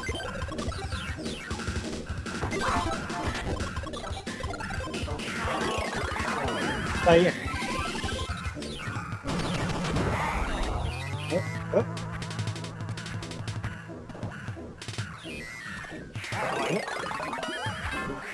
I'm playing on hard mode, which there's 3 different difficulty settings in Pizza Tower, or not Pizza Tower, in Wario Land 4. you have normal, hard, and S hard. S hard is only unlocked after you beat hard, and yeah. Oh.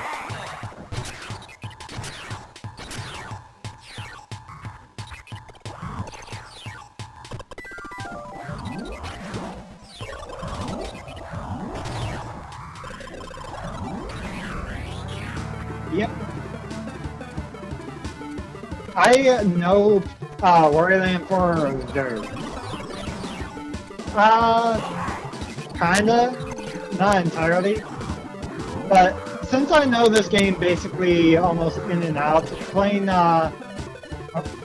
controller's being weird, but playing this game with the mod is very interesting because I know where I can go and all that stuff, and what could possibly break.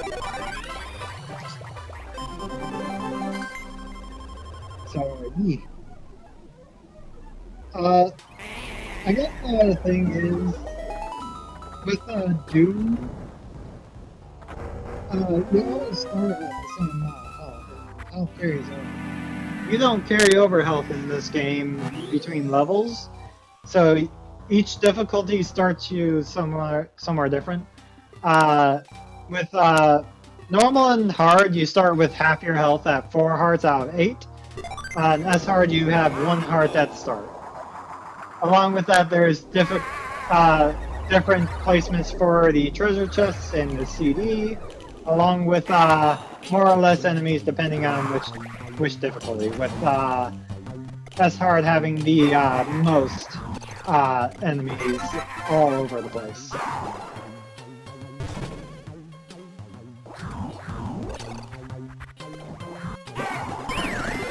Oh yeah. And some of the things I'm doing right now is stuff that should not be possible regularly, because, you know, it's not the regular movement of this game.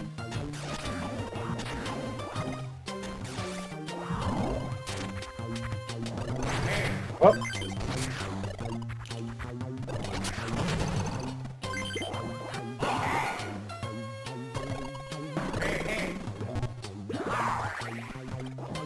For example, being able to roll anywhere and doing like this air thing, as mentioned, not part of Wario Land 4. Really shakes up the game.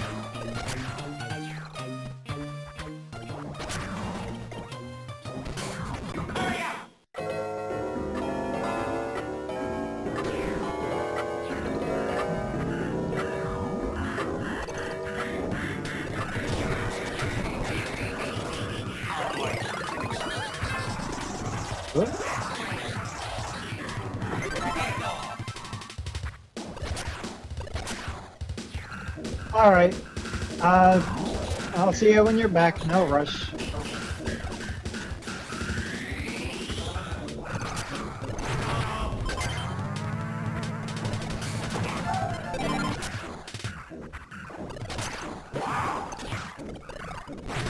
Right. I hit up like 4 times and it was in the wrong spot. Every time.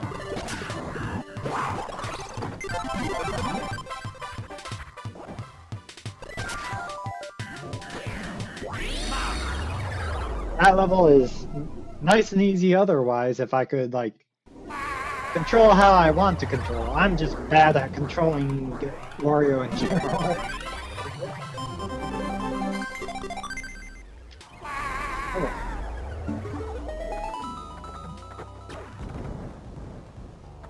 Alright. Catbat's gonna be interesting because I know you can hit him when at any time. But I don't know if I'm gonna have the space to do so.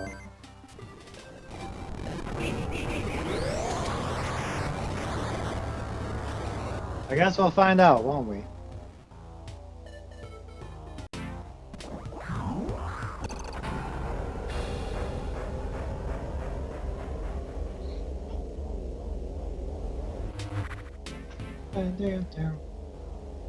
Don't know if there's enough space to actually do the thing.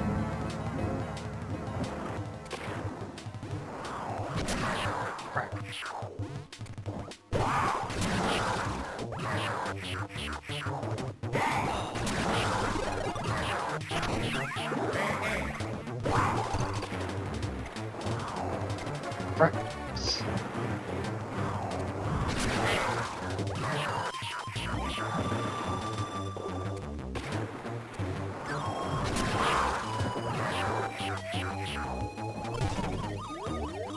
Okay.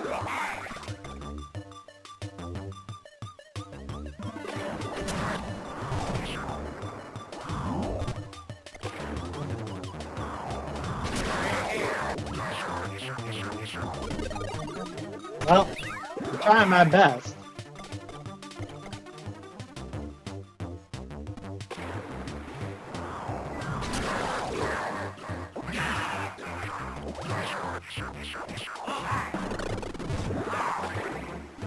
Well,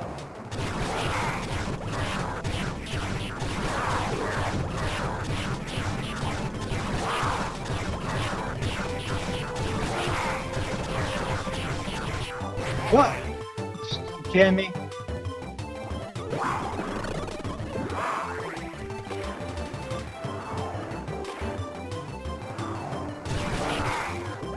What?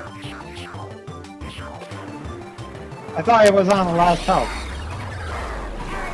Did I miss see? I might have missed seen. Whoops.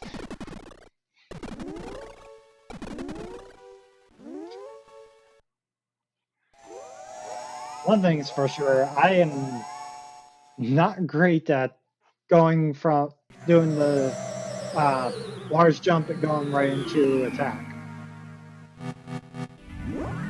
Maybe one of these days I'll be better at it.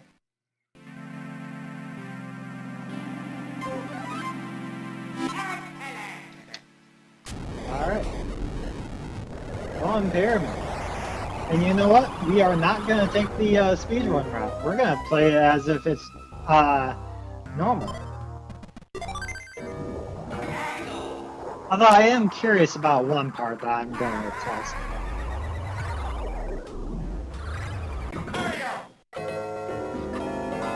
Alright.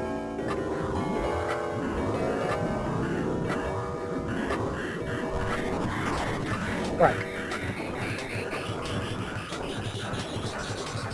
Alright. Hopefully the melatonin and pain meds together work out well. I am not in the I am not able to do the jump for swimming right now. My thumbs just don't want to work with me. Alright.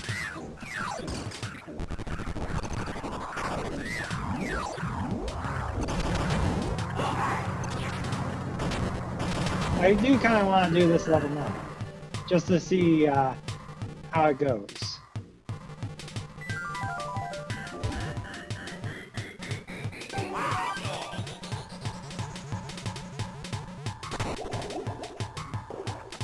There is a ceiling here, so I can't really fudge it there. Oh. Needed that bubble.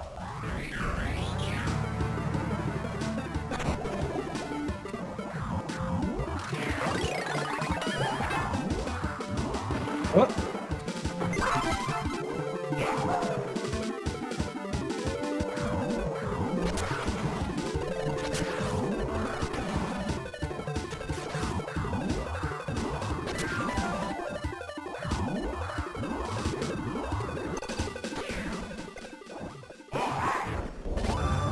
Oh, too early.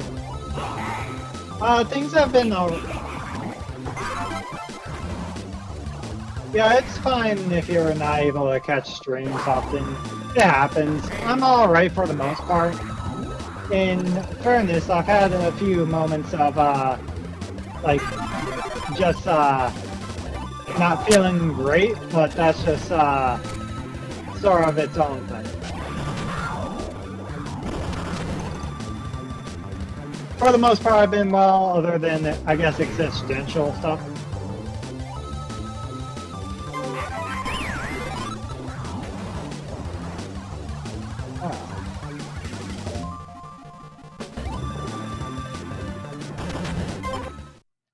Yeah. Thank you. What happens if I do the super jump here? Oh, it just doesn't work right. That's interesting. Same here? No, that one actually does roll.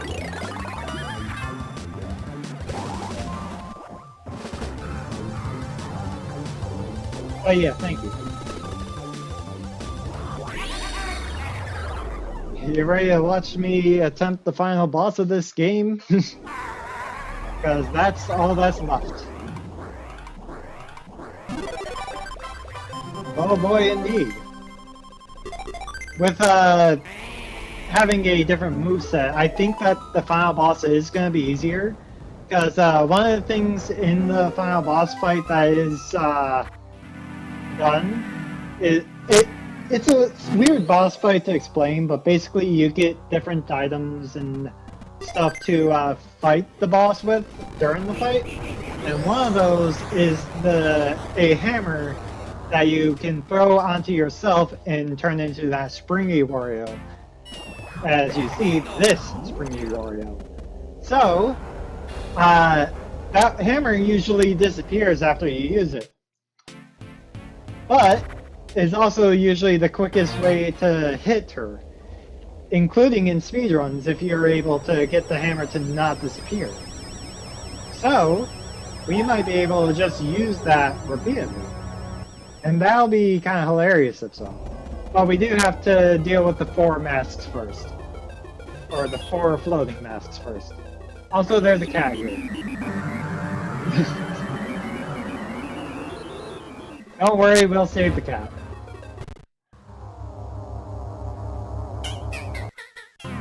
The cat's fine.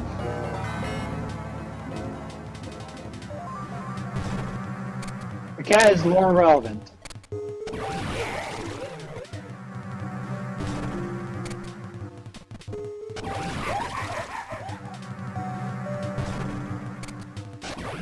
Oh, pressing up. Oh, crap. That is not what I wanted to get. That, oh. Now this face.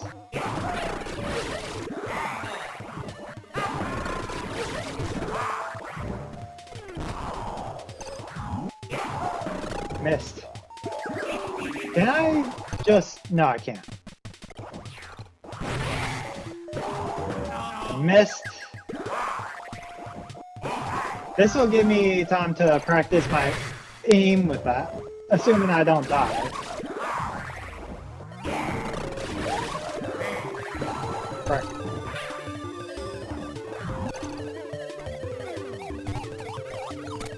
Yeah, sure.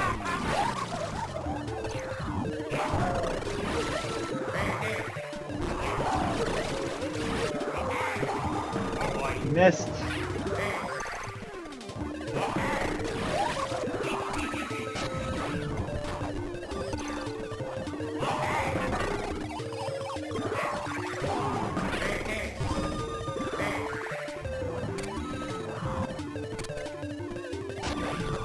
Oh.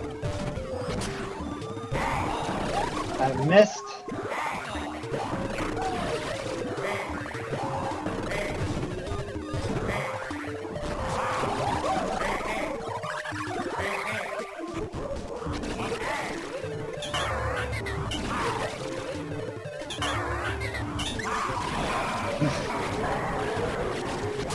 That's a save.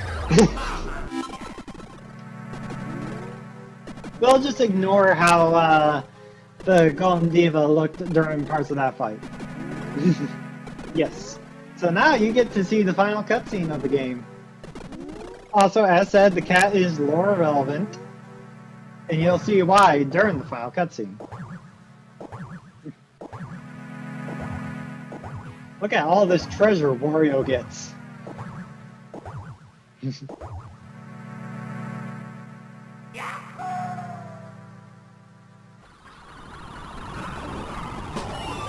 Now the pyramid's falling apart.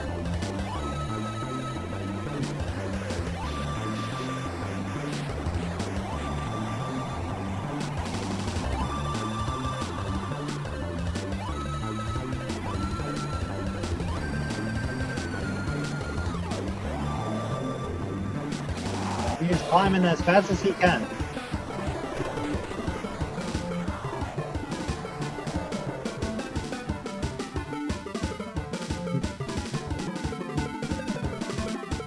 And it's now him and the cat running out of the golden pyramid as it starts collapsing. Because this entire game takes place in a pyramid, technically.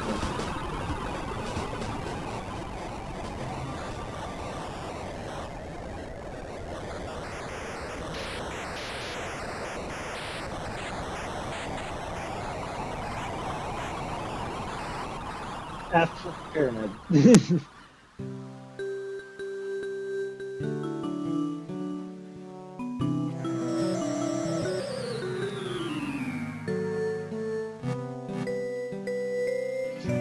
Surprise! The cat was a princess.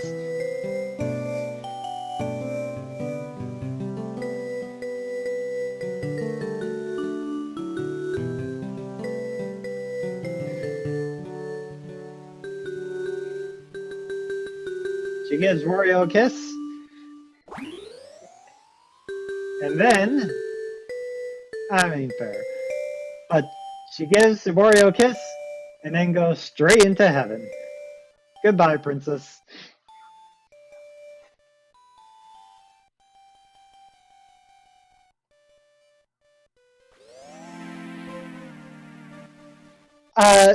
There's a couple of things about it. While this game is absolutely no dialogue and all that stuff, the main plot of what happened there is that the pyramid and the princess were cursed like centuries ago, and it was only recently discovered. Wario found out about it being discovered and, you know, wanted to take the treasure from within himself, but basically the Golden Diva, the thing that we beat up at the end, had put that curse onto the princess to, like, basically keep all of the treasures in the pyramid itself for herself. And so the reason why she goes to heaven at the end is because the curse has been lifted, but also she's, like, old. At least that's my assumption. She may have looked young when kissing Wario, but that's also just how she probably looked when she was cursed. Also, fun fact, there's actually 4 technically different endings to the game. But they're all the same, because how it works is you saw those treasure chests that I had at the end. And how you get those is basically each boss, except for the first boss, has 3 chests in the background. These chests disappear the longer you take to defeat the boss. And so, the less chests you have, the worse ending you get. What you just saw was the, like, perfect ending. There's also a good ending, which has Princess Shakura's official look. Bad ending and a worse ending.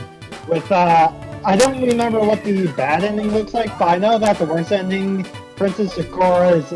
Oh wait, I remember. One of them is Princess Shakura is like a baby, and the other is that Princess Shakura is like a female-looking Wario-looking female. Basically almost mirroring Wario. Which is funny.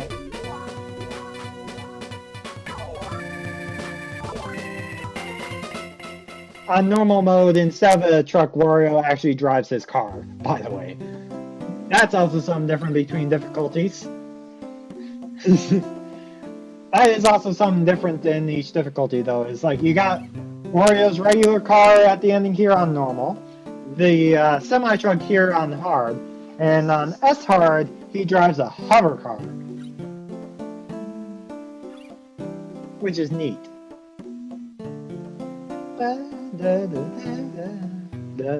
Yes, neat indeed. But yeah, I was only really planning to play through this entire game and then end it. I might go back in just to, like, show you the insanity that is this game's CDs. Otherwise, after that, I'll probably be wrap up, find someone to raid. But let me tell you, the music for the levels in this game, amazing. The CDs you get and the music that comes with those, oh boy, they are something else.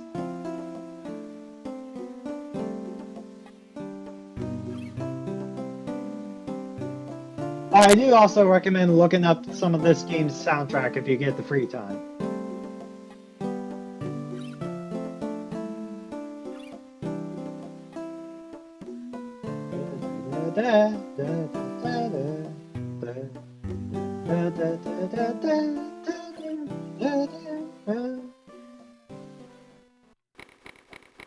A few days later.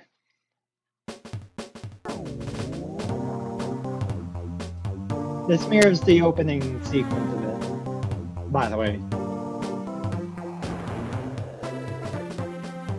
Cat.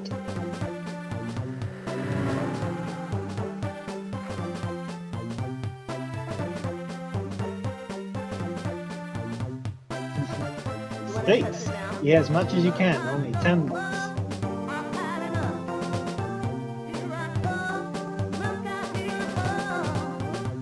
Makes sense for Wario.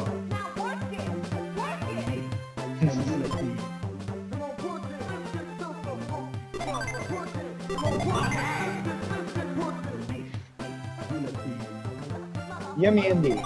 But anyways, to show you, so most games, when you pick up a CD for inside a level, it usually will correspond with that level's in-game music. So, like the first CD will have the song for the first level and whatnot. That is not the case in this game.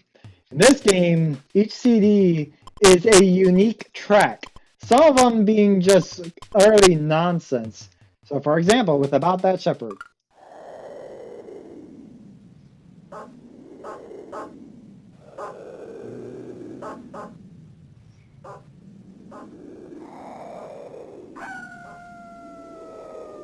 As you may notice, it is barely a song. It's a lot of sound effects and dog barking.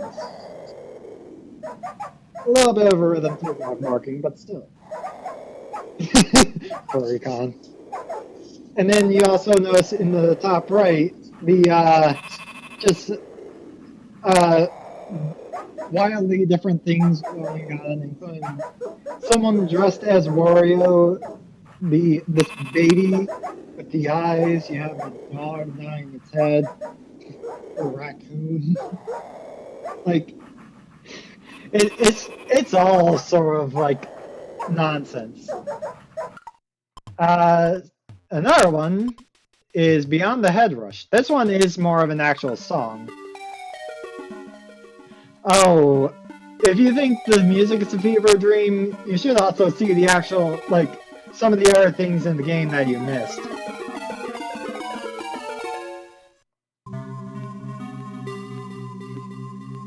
There's a lot about this game that can be described as fever dream.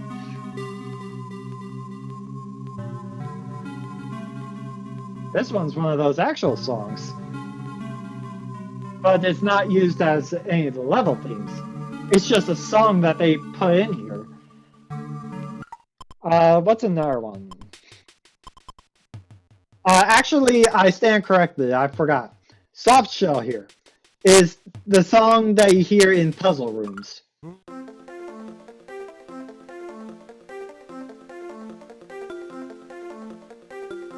Or like an extended version of it.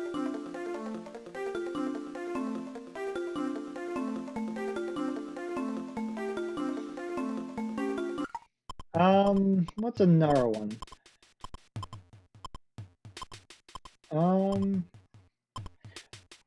Let's see, what's another one? Mr. Fly is kind of actually a funny one.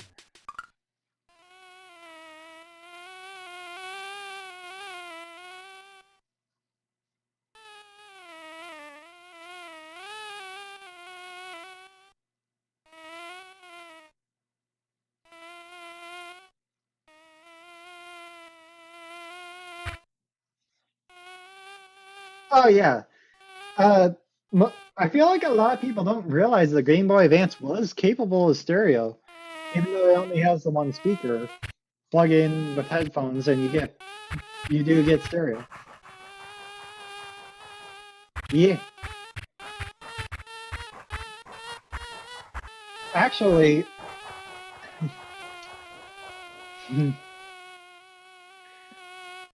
well, if you get one, neat. Uh, Fun fact though, along with like this game being one of the uh being one of the games that actually released with the console, uh, and having stereo, a lot of people don't realize that the Pokemon games from the GBA era actually also have stereo sound.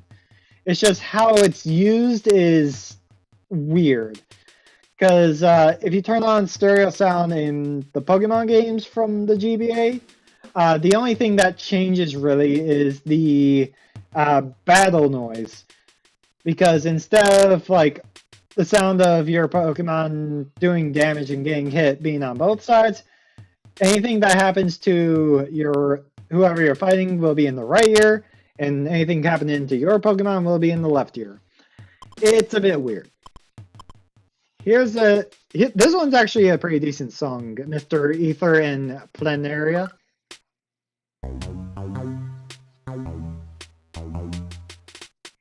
I like this one.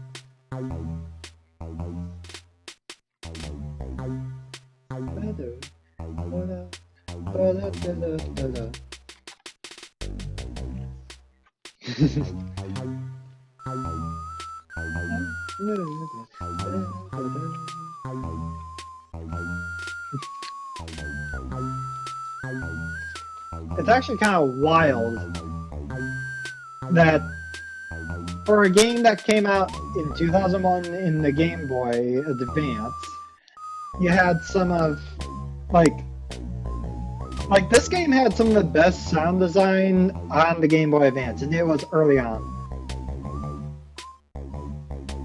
Good question. But it's wild how this game has some of the best sound design of all the Game Boy Advance games, and it's one of the first. But that's also probably because this game was sort of made with that sound design in mind to showcase what the Game Boy Advance was capable of. Because another thing to remember is that the Game Boy Advance is technically a 16-bit console. And that's probably something that most people wouldn't realize. It's either 16-bit or 32-bit. I'm pretty sure it's 16-bit because Virtual Boy was the 32-bit one. Oh, for sure. Do you want song or do you want noise next? Noise? The errand.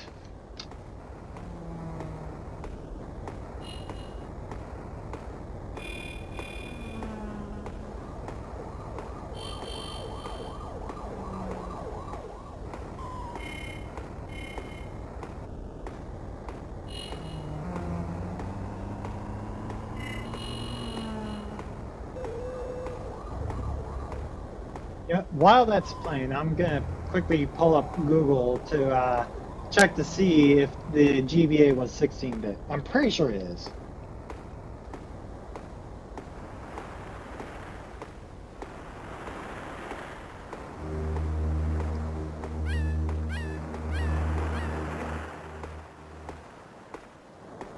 Ah. Apparently, the GBA is actually 32-bit. I'm shocked by that. I thought that it was 16-bit.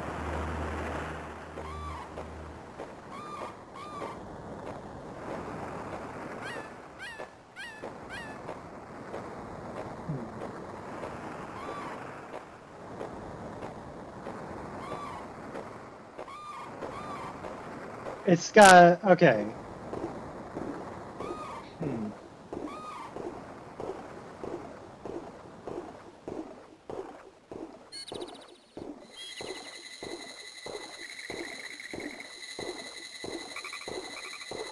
Yeah, it's interesting, though.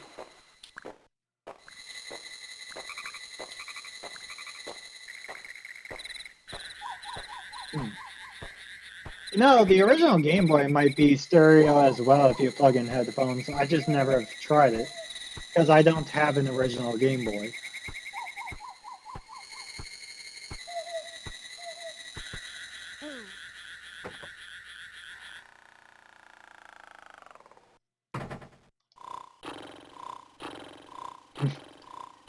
What's your thoughts on that song? It certainly was, wasn't it? Uh,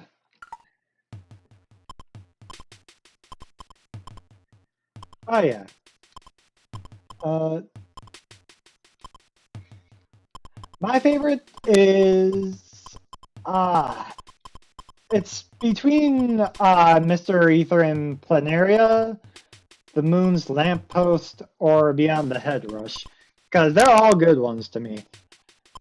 The Judge's Fee is also interesting. Let's do The Moon's Lamppost.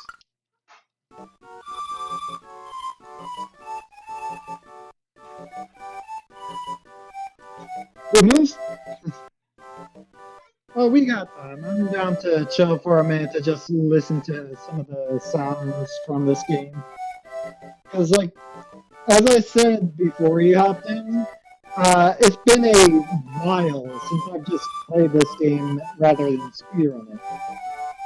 So that's part of the reason why I collected all the CDs is because, well, I'm not speedrunning anything. I can just play it casually while using the mod, because the mod is only movement. Also, before we go to Judge's Feet, a fun fact about the Moon's Lamppost. Technically, the Moon's Lamppost is another, like, the brain.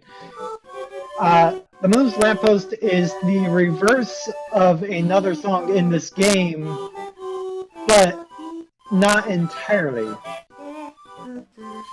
Because how like sound is processed in this game is that like every sound bit is like a little sample.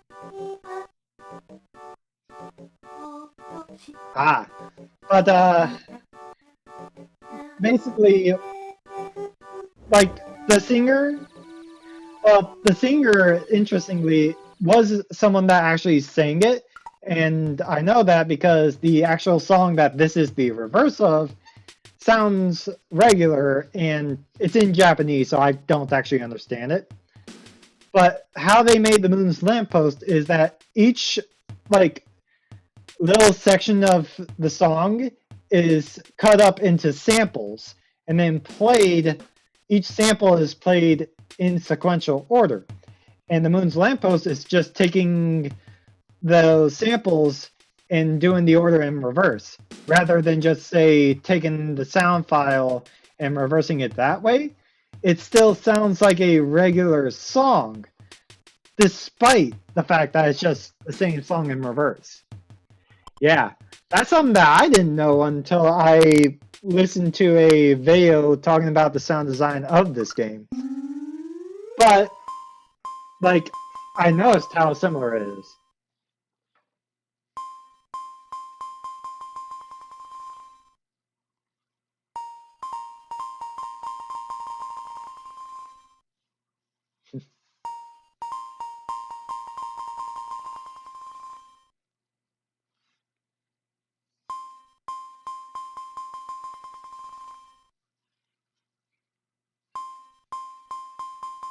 Is this what you expected?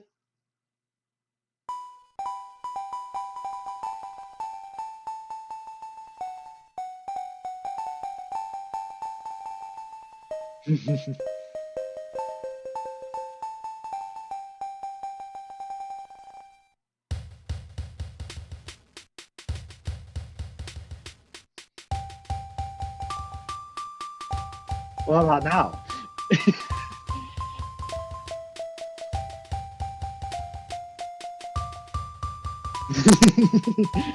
uh,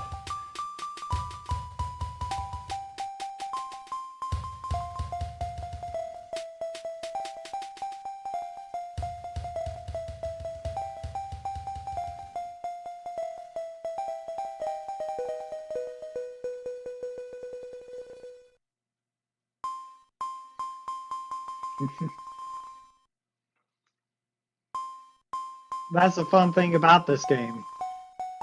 You should never expect some because you'll always be surprised unless you already have played the game. This game messes with people's expectations.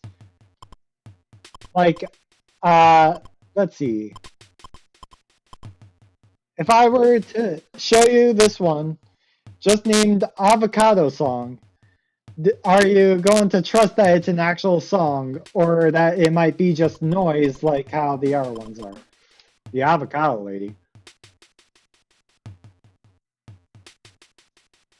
I'm gonna be honest, I have no clue what you mean by the Avocado Lady or the Guacamole one.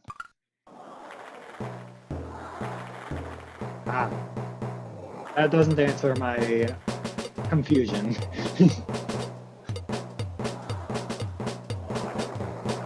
Because I have no clue what you mean.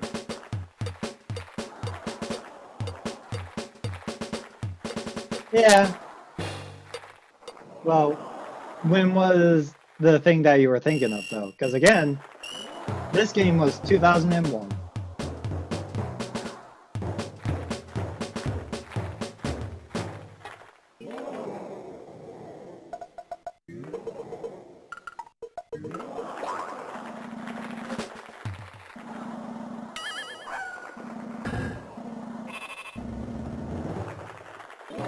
Then yeah, that actually came after this. Long after.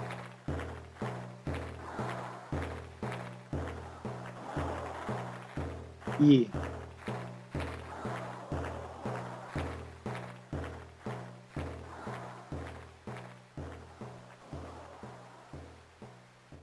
Yeah, that's fair. Let's see. You and Your Shoes. This one's an interesting one.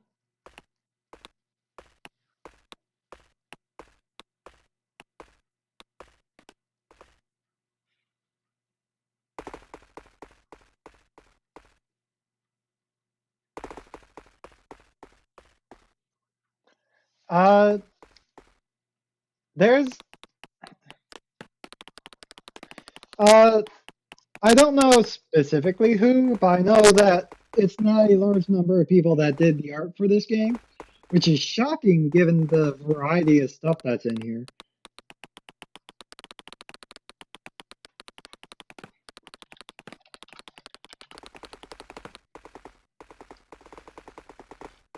I'm looking that up right now. Let's see. Yeah, when you go to Wikipedia, only 2 artists are listed: Yasuo Ino and Sashiko Nakam. I can't read. I can't read Japanese names. I'm sorry.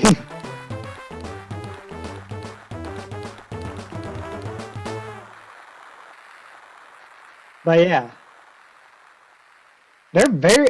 This entire game is just packed with creativity, which makes just how few people designed some of this stuff kind of wild. Like the entire sound design and all the music, I'm pretty sure it's just one person. I should probably have not closed that Wikipedia article. I should probably reopen that to double check that. Let's see. Composer Ryoji Yoshitomi, and it doesn't.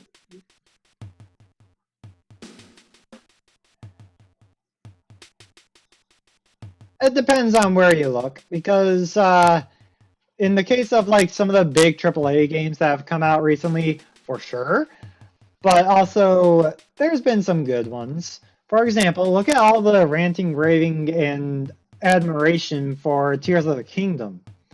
That game's a Nintendo game that everyone is loving and is saying is great. I haven't played it myself, but people are loving that one. And you can compare that to some older games that did not have as much love put into them. For example, look at Bubsy 3D. E.T. for the Atari. Like it's not also you could probably find a way to play it still, but like it's not a matter of older games were better and newer games are worse. Although I do agree that a lot of newer games do fall flat, it is more based on yeah, more based on what you look at, and also fair.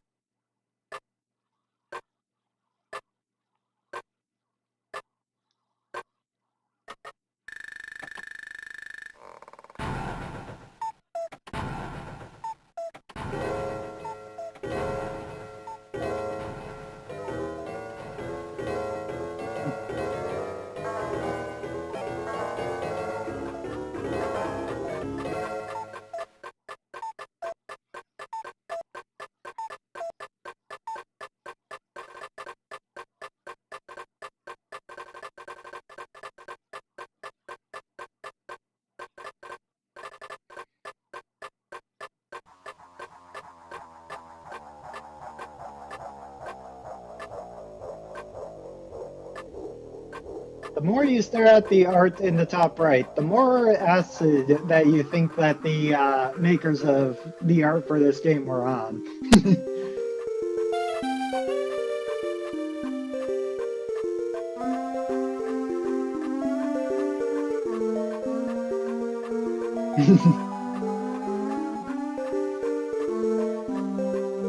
What message do you think it conveys? Because that's a interesting statement.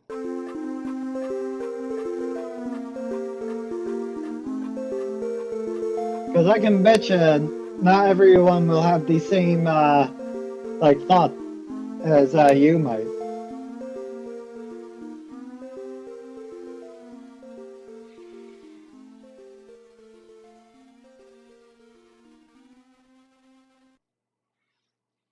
It's a good song.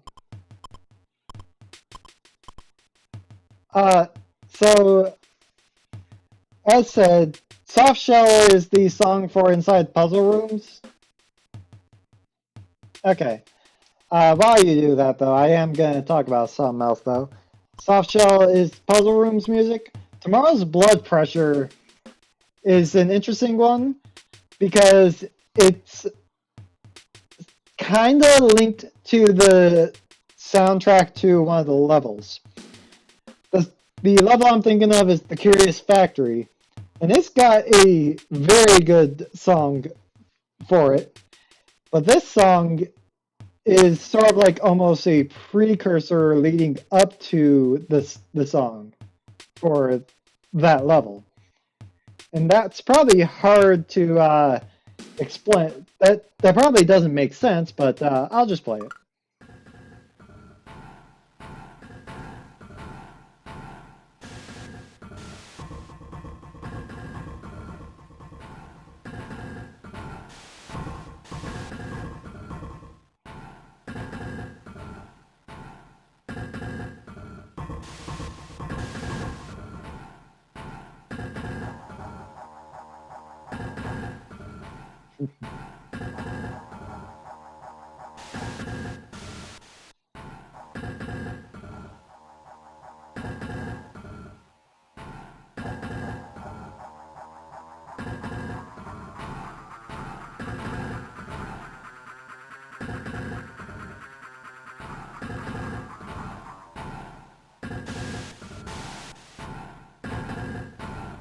I have to actually read because the TTS did not say anything for the long paragraph.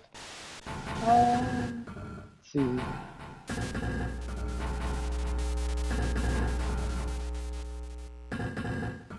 Uh,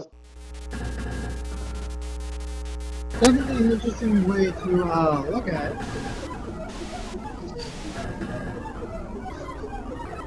So, no, this part of the song is exactly the same as how the song for Curious Factory starts. which is interesting. Yeah, uh, that's definitely a way to interpret it. If you were to, if I were to think about it, it could also just be how time passes. But brain. I don't know if I can explain it, but explain my side well. Eh, I'm not in an explanation mood, to be fair. Uh, but yeah, I do think it's cool that that song. Well, I am going to hop into this level to kind of let you listen to the song, just to see that that last one, yeah, does lead into this one.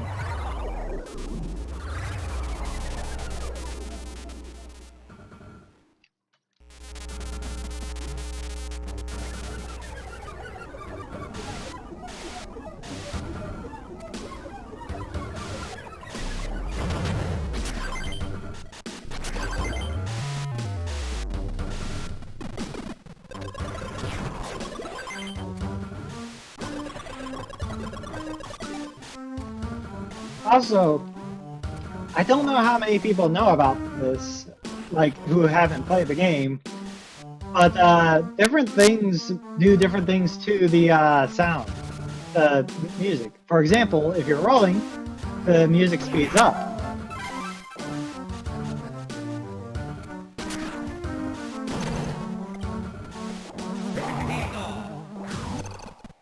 If you're doing that bounce thing, the music goes wavy. And if you're flat, it gets all wavy and slows down.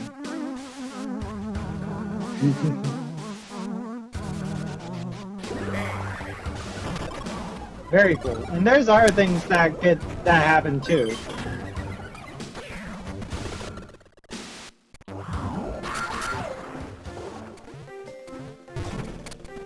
Here's a puzzle room. You get extra points for doing them.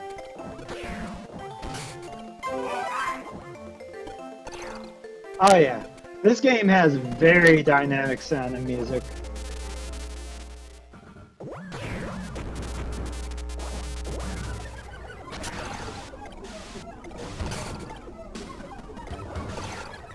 Right.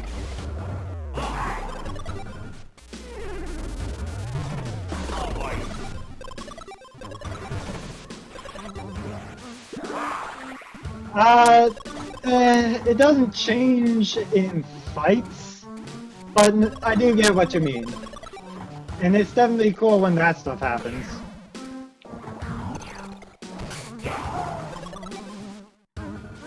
Yeah, and those are always very cool.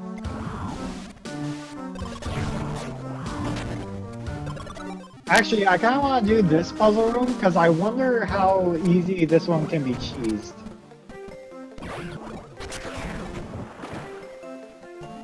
I feel like there's a way to cheese this one.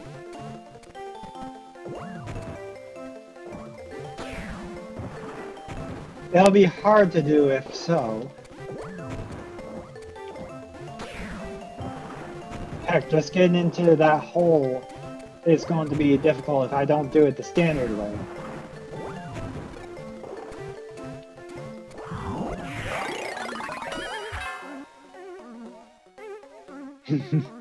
The music.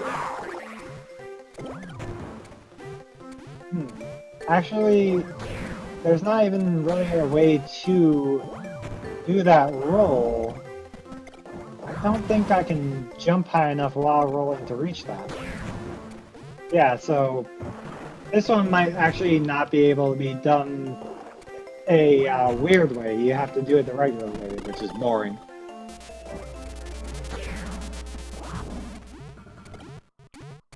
Oh yeah, and this game is the first one in the Wario Land series to introduce escape sequences.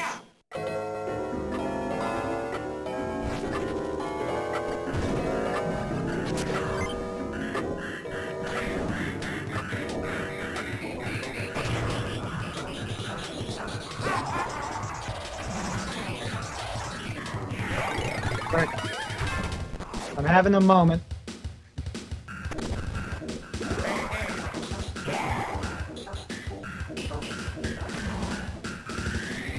Where am I?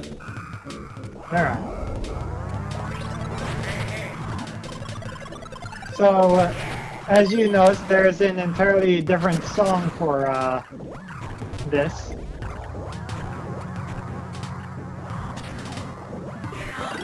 I tried to roll and it screwed me. Whoops. Oh yes, there is different music.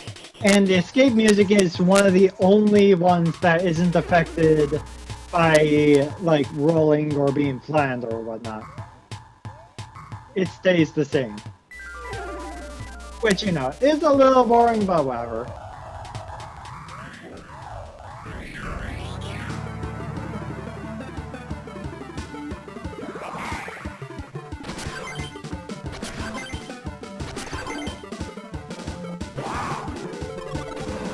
Oh.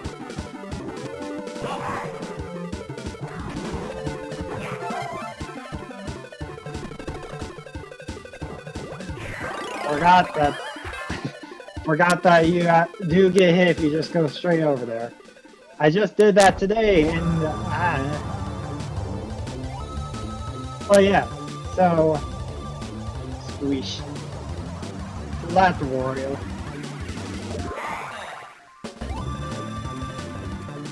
There's other transformations too on different levels. A lot of levels have different ones. For example, some levels have bees, and if Wario gets stung by a bee, his cheeks puff up and he starts floating up slowly, which is funny. Another one is if you get. I think you saw what happens when Wario catches fire. There's a few different ones. But yeah, back in here, things that never change.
As you can tell, this one's a banger.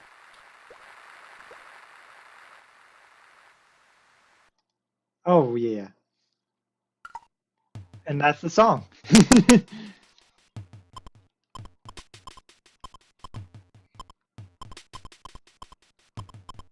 um, I think that leaves 3 that I haven't played at all, and like, what, 2 that I didn't play the full thing of.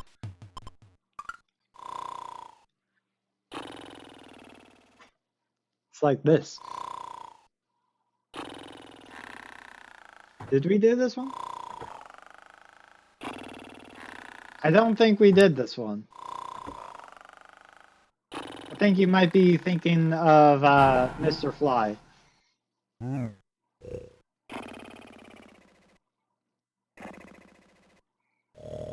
Because this is Wario snoring. Mr. Fly was a fly buzzing around and Wario trying to hit it.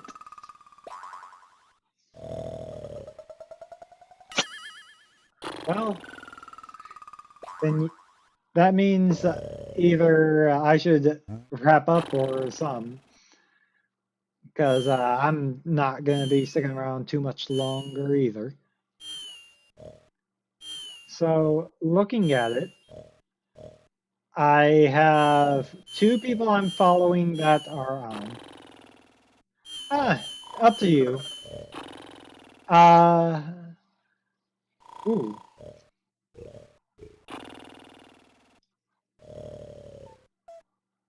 Literally, as I'm checking, a speedrunner. Oh, the person that made this mod literally. Nice. So the person who made this mod, Beko, I don't know which, just went live doing a Mega Man 2 speedrun attempt. So I think it's only appropriate for us to raid into Beko. Oh, it's hilarious. Let's see. I will just quickly show that Driftwood and the Island Dog is sort of a another noise one, and that's fine. Short Futon is an interesting one because it's technically another noise one.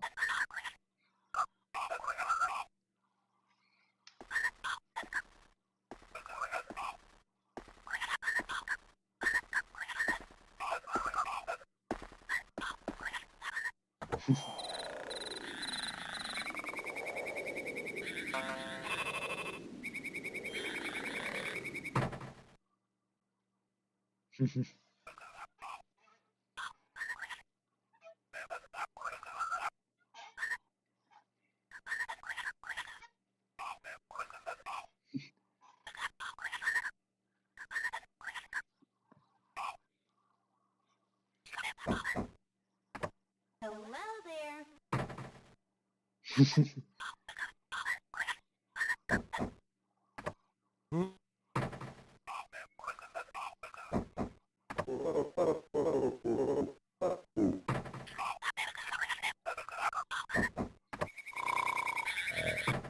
Very interesting conversation.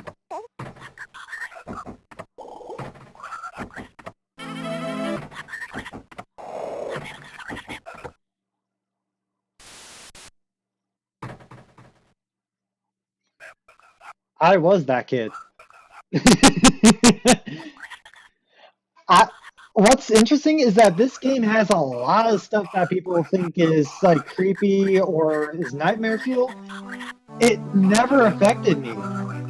I just like maybe it's just me, but I was never bothered by anything in this game when there's a lot of imagery and like even audio that just is friggin' like should be spooky. But now that that's done, I think it's about time for us to wrap up for the night. And we're going to give Biko, whatever, the raid. So yeah, that's the end of the stream. No problem for having you. And see you all next stream. Hello there.